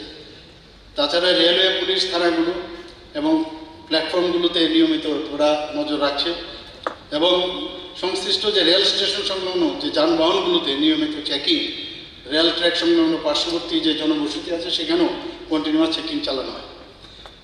এখানে প্রয়াস মিটিংও নিয়মিত হয়। আর আগামী দিনে যখন যে আইন এখানে সন্ধান পত্রিকায় লেখা হয়েছে সেটা যখন অ্যাক্ট হিসেবে পাস হবে তখন আমাদের পক্ষে আরও সুবিধা হবে। মাননীয় speaker sir, point of clarification, এটা গত 10 তারিখ মার্চ 2025 ভারতের পার্লামেন্টে এই আইনটি ইমিগ্রেশন অ্যান্ড ফরেনার্স বিল 2025 এটা পেশ হয়েছে এবং পেশ করেছেন আমাদের স্বরাষ্ট্র প্রতিমন্ত্রী মাননীয় নিত্যানন্দ রায়, তিনি বিলটি পেশ করেছেন এবং 27শে মার্চ 2025 এটা পার্লামেন্টে পাস হয়েছে। এটা পত্রপত্রিকায় আমার কাছে আছে, এটা পাস হয়েছে, এটা বিলটা পাস হয়ে গেছে। আমার প্রশ্ন হচ্ছে এই ফরেনার্স অ্যাক্ট যেটা এখানে নতুন করে যেটা হচ্ছে এটাকে আমি খুবই 71 সনের 29শে November government of India ministry of home department থেকে হোম অ্যাফেয়ার্স থেকে একটা চিঠি সারা ভারতবর্ষে সব সেক্রেটারিকে, চিফ সেক্রেটারিকে একটা চিঠি ইস্যু করেছিল জেল Goel under secretary to the governor of India. ওইখানে লেখা আছে 1971 সনের 25শে মার্চের পর যারা আছেন তাদেরকে যাতে ভারতের নাগরিক হতে না পারে সেটা আইন কার্যকরী করার জন্য একটা নির্দেশ দেওয়া হয়েছিল। কিন্তু আজ পর্যন্ত যে এই আইনটা কতটুকু কার্যকরী হয়েছে ভারতবর্ষে, বিশেষ করে ত্রিপুরায়, আমি জানি না। এবং 1993 সনে 23শে August all Tripura tribal force Lalit Debbarma গ্রুপের সঙ্গে স্টেট গভর্নমেন্ট একটা চুক্তি হয়েছিল। ওই চুক্তি 2B-তেও এটা স্পষ্ট লেখা আছে 1971 সনে 25শে মার্চের পর যারা বাংলাদেশ থেকে আছে তাদেরকে যেন এখানে নাগরিকত্ব দেওয়ানো হয় এবং তাদেরকে চিহ্নিত করে শনাক্ত করে তাদেরকে তাদের স্বদেশে ফেরত পাঠানোর জন্য ব্যবস্থা নেওয়ার জন্য। এখন বিলটা পেশ হয়েছে, পাস হয়েছে স্যার। আমরা পত্রপত্রিকায়, আমাদের স্থানীয় পত্রপত্রিকায় প্রতিদিনই দেখি এখানে পর্যালোচনা হচ্ছে অনুপ্রবেশ নিয়ে। এখানে 30শে জুলাই মঙ্গলবার 2024 পর্যালোচনা বই থেকে অনুপ্রবেশ নিয়ে উদ্বেগ, বিশেষ ব্যবস্থা উদ্যোগ। তারপরে আরও একটা আছে 5ই জুলাই 2024 রাজ্যের ভূ আধারকারীর সংখ্যা বাড়ছে কেন্দ্র এভাবে অনুপ্রবেশ ত্রিপুরা অঞ্চলে একটা করিডোর হিসাবে পরিণত হয়েছে। প্রতিদিন রেল স্টেশনে, বিভিন্ন বাস স্টেশনে বাংলাদেশি রোহিঙ্গারা সহ অনেকে ধরা পড়ছে, তাদের শাস্তি হচ্ছে, কিন্তু অনুপ্রবেশ তো বন্ধ হচ্ছে না। আমাদের সীমান্তে কাঁটাতারের বেড়া আছে, বিএসএফ চেকপোস্ট আছে, তারপরেও অনুপ্রবেশ কিভাবে হচ্ছে সেটা আমাদের খতিয়ে দেখার দরকার। ইতির মধ্যে দিল্লিতে নতুন সরকার গঠন হওয়ার পর, হ্যাঁ স্যার, আমি একটু বলছি স্যার, আমাকে 2 মিনিট সময় দেন। সবাই 2 মিনিট।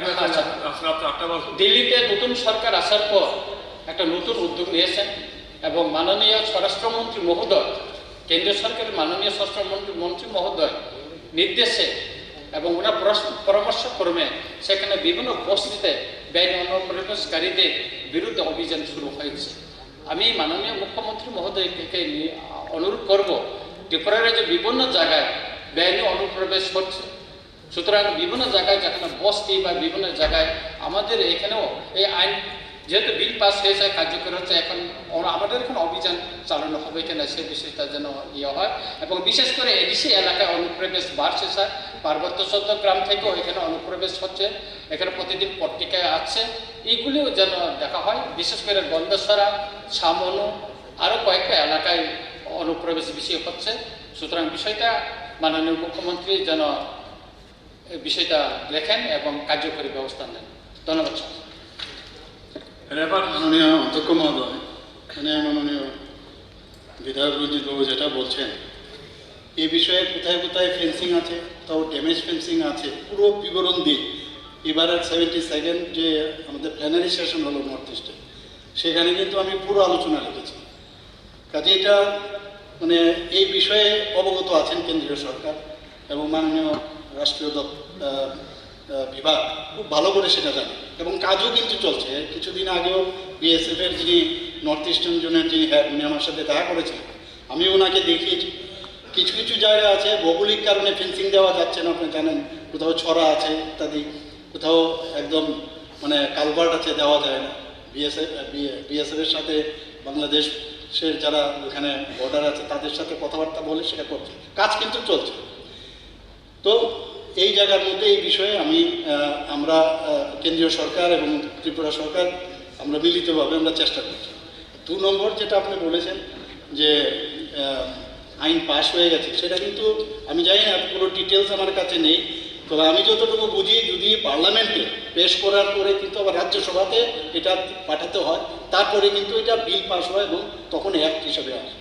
আমি পুরো আরও বিষয়ে যদি আমি জানি, আপনাকে নিশ্চয়ই আপনার কিছু দ্বিতীয় প্রশ্নে এই রেফারেন্স এনেছিলেন মাননীয় সদস্য শ্রী অশোক চন্দ্র মিত্র, নির্মল বিশ্বাস মহোদয়, মনোনীত যেহেতু হাউসে অ্যাবসেন্ট, এটা বাকি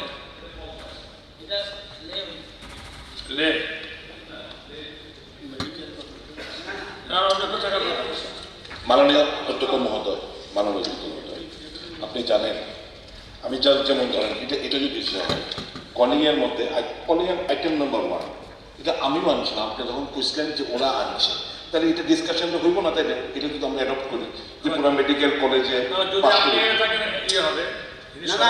উনি তো নেই, সবাই নেই তো, ওনার তো হবে না। না না, এই পরবর্তী সময়ে যতক্ষণ পর্যন্ত একটা বাজে যে টাইম আছে সেই টাইমের মধ্যে ততগুলো হবে, আপনারা তো হবে না, তো নেই তো।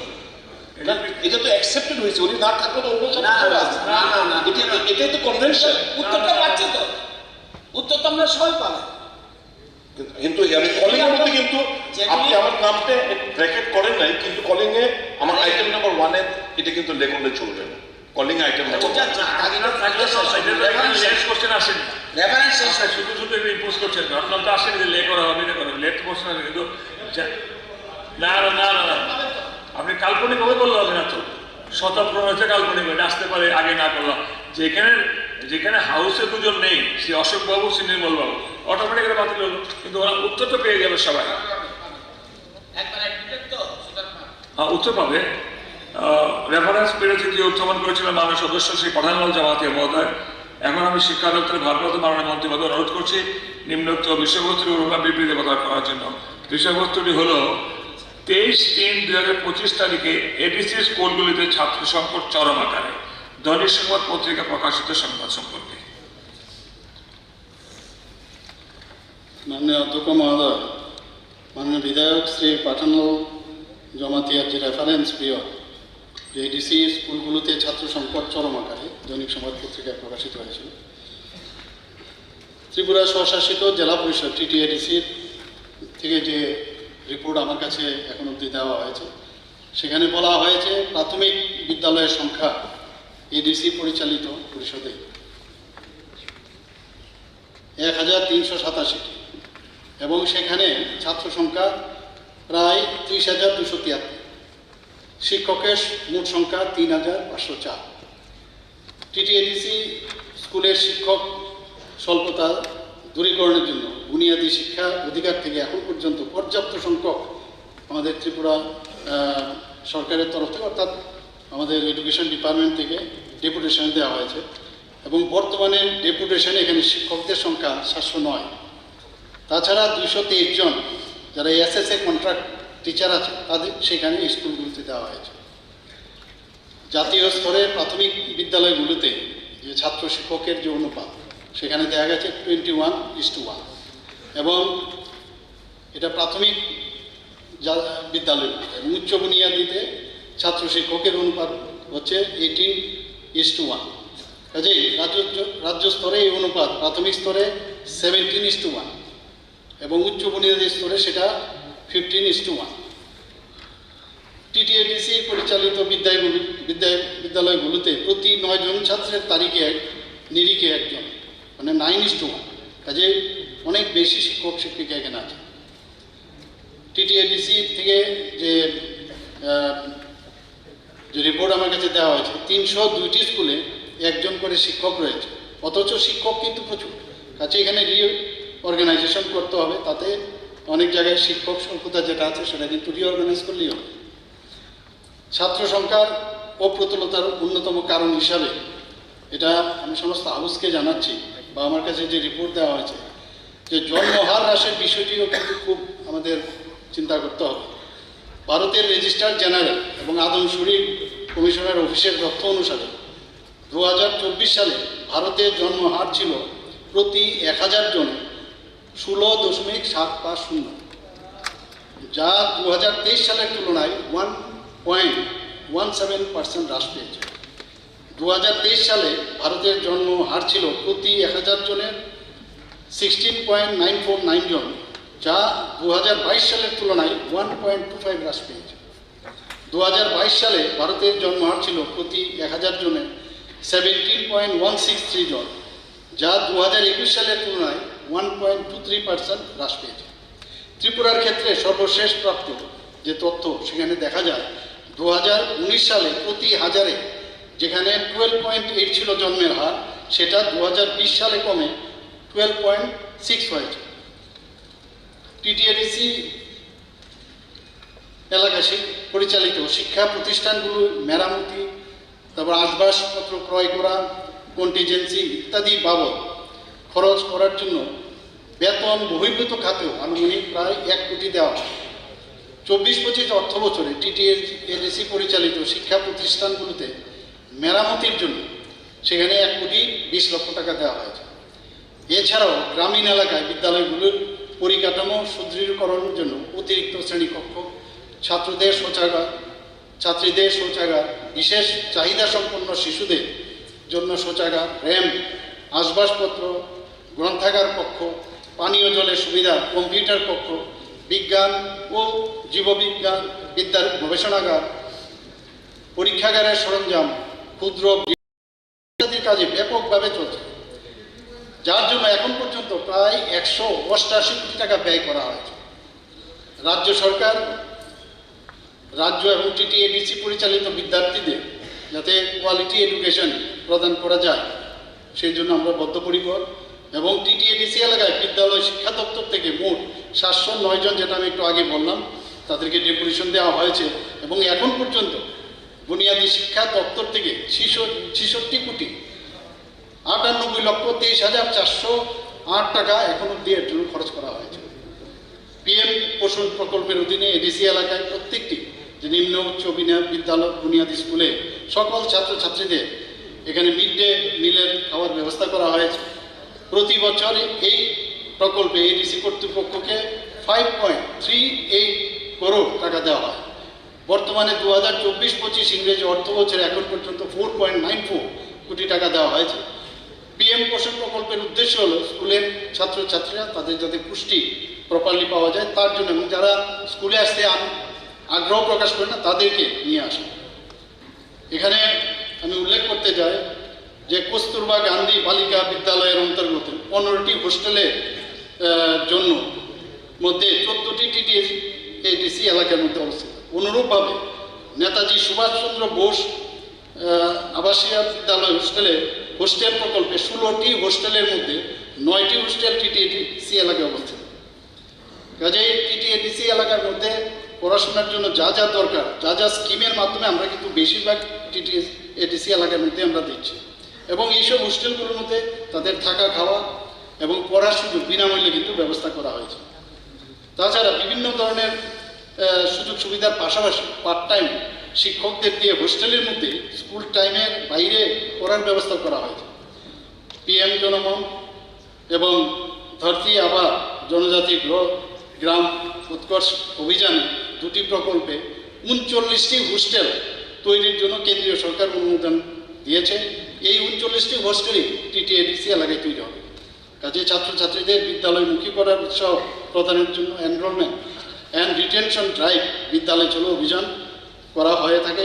এই এনরোলমেন্ট ড্রাইভকে সাফল্যমণ্ডিত করার জন্য অঙ্গনবাড়ি যারা ওয়ার্কার আছেন তাদের হাউস হোল্ড সার্ভের মাধ্যমে ড্রপ আউট ছাত্রছাত্রীদের চিহ্নিতকরণের মাধ্যমে বিদ্যালয়ে ভর্তি করানো হয়।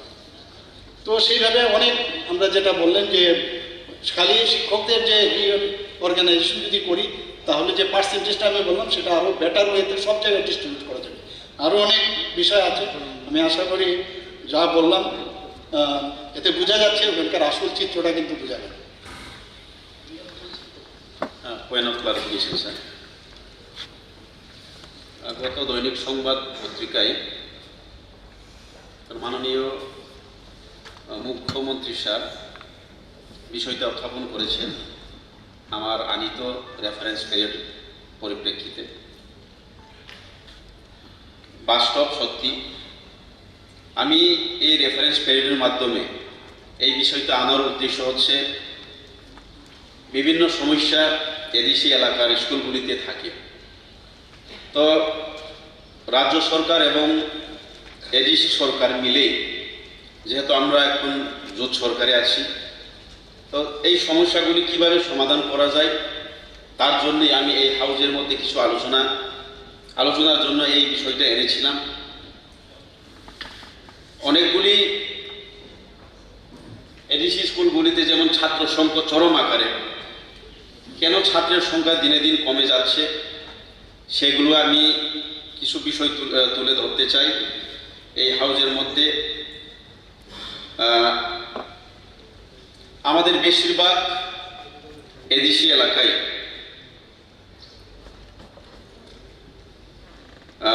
স্কুলগুলিতে প্রায়, যদি আমরা ইনফ্রাস্ট্রাকচারাল ডেভেলপমেন্টের কথা যদি বলে থাকি, বিভিন্ন স্কুলে সঠিকভাবে টয়লেট নেই এবং ডাইনিং রুম নেই এবং স্কুলে যেতে কোনো অ্যাক্সেসিবল একটা প্রপার রুট কমিউনিকেশন নেই এবং আরও প্রায় 50% স্কুল বলাই চলে যে ইলেকট্রিসিটি কানেকশন এখন অবধি বিভিন্ন স্কুলে নেই। তো বিভিন্ন যে কারণ থাকতেই পারে, তো কারণ বা সমস্যাগুলিকে কিভাবে আমরা সমাধানের পথে আমরা এগিয়ে যেতে পারি, যেহেতু আমরা এখন তীব্রামথা বিজেপি সরকার যদি আমরা যেহেতু সরকারে আছি, এই হাউজের মাধ্যমে আমি কিছু আলোচনা রাখতে চাই, তাই আমি এখানে বললাম। এবং আরও বিষয় আছে, আজকালের ছাত্রছাত্রীরা যেমন বেশিরভাগ ইংলিশ এডুকেশনের দিকে ঝুঁকে যাচ্ছে, কিন্তু বেশিরভাগ স্কুল এখনো এডিসি পরিচালিত স্কুলগুলিতে হোক বা রাজ্য সরকার পরিচালিত স্কুলগুলিতে হোক, তো বাংলা মিডিয়াম স্কুল হওয়ার দরুন বিভিন্ন ছাত্রছাত্রীরা আগ্রহ দেখাচ্ছে না।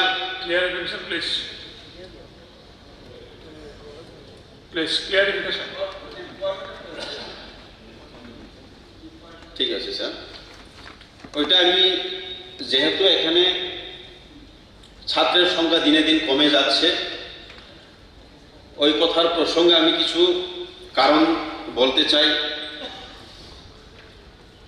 এডিসি এলাকায় পরিচালিত যে স্কুলগুলিতে অনেকটা পয়েন্ট আমি তুলে ধরলাম, প্রপার রুট কমিউনিকেশন নেই, প্রপার ওয়াটার সাপ্লাই নেই এবং ওয়েল ট্রেইন টিচার্স এর অভাবে আমাদের অভিভাবকরা ছাত্রছাত্রীদের স্কুলে পাঠানোর আগ্রহ দিনে দিন হারিয়ে যাচ্ছে, সেটা বাস্তব। এবং আরেকটা কারণ হচ্ছে মুখ্যমন্ত্রী বলেছিলেন কিছুটা, না না এটা তো সব করে জানেন, আপনি অ্যাকচুয়ালি কি জানতে চান? না না সুদীপবাবু, বিক্ষিপ্তি করা ছিল, কিভাবে ছিল, কি হচ্ছে দরকার নেই, শুধু শুধু আর্গুমেন্টের একটা আপনার একটা মানে কিছু কিছু কারণগুলি আমি জাস্ট এখানে বলতে চাই।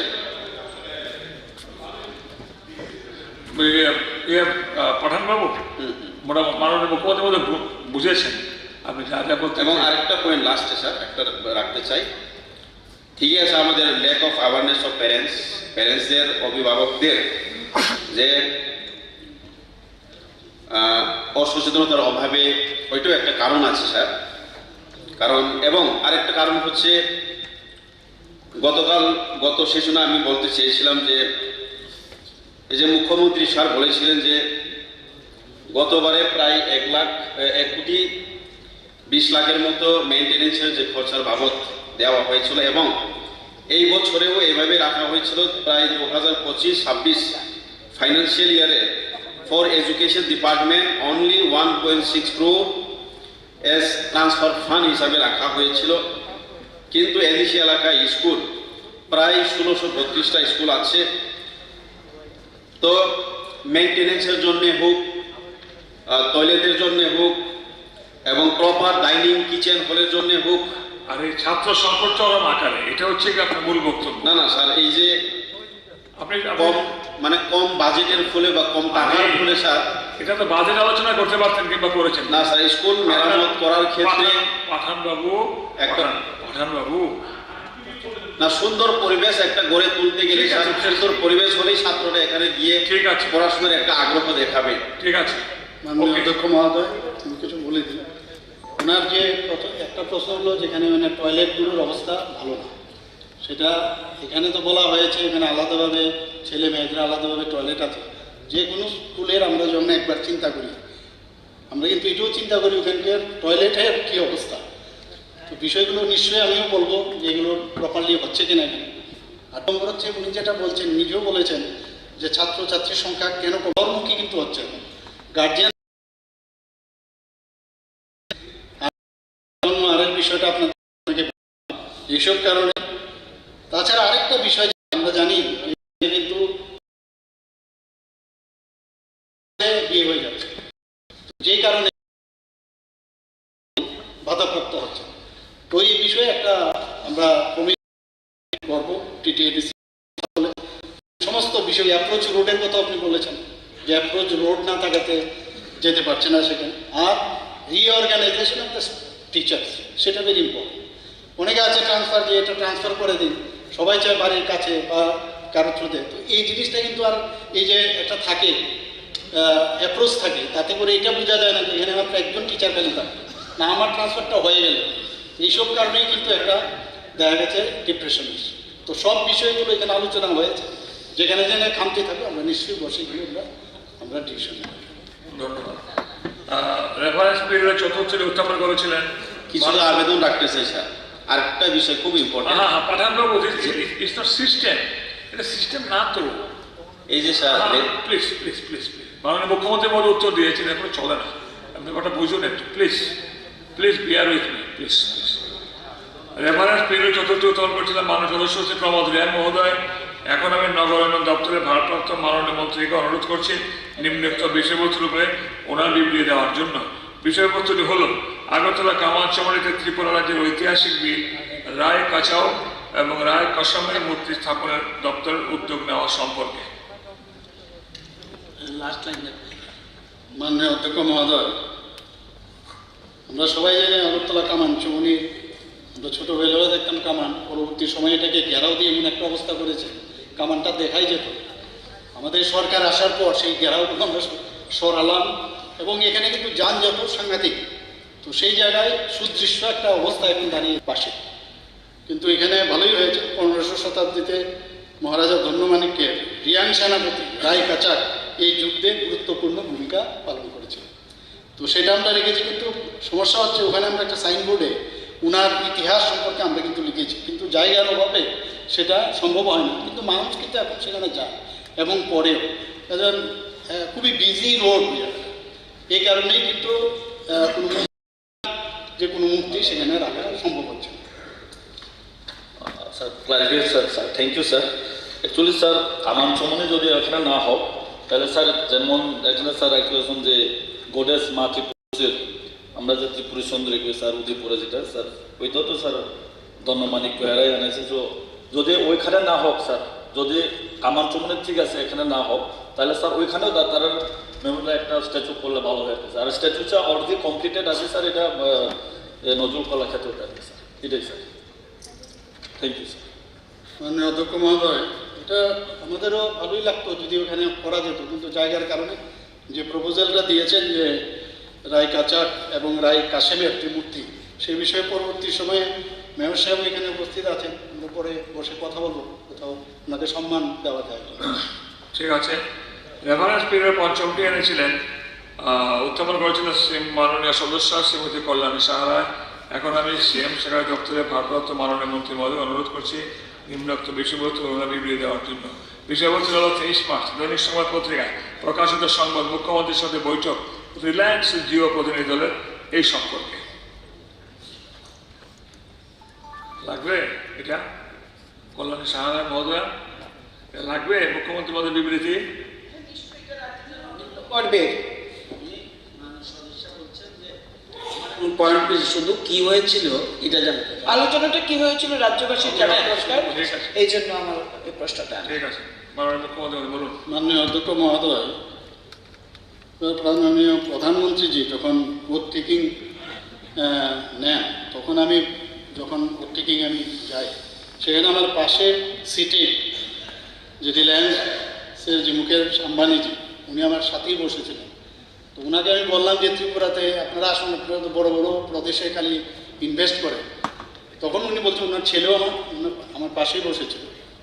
আমাদের তো কাজ যাতে বড় বড় যারা ইন্ডাস্ট্রিয়ালিস্ট আছে তাদেরকে যদি আনা যায়, এখানে প্রচুর মানুষের কাজের সুবিধা হবে, কর্মসংস্থানের সুযোগ হবে, আর ত্রিপুরা তো ডেভেলপ হবে। তো বলে নিশ্চয়ই হবে।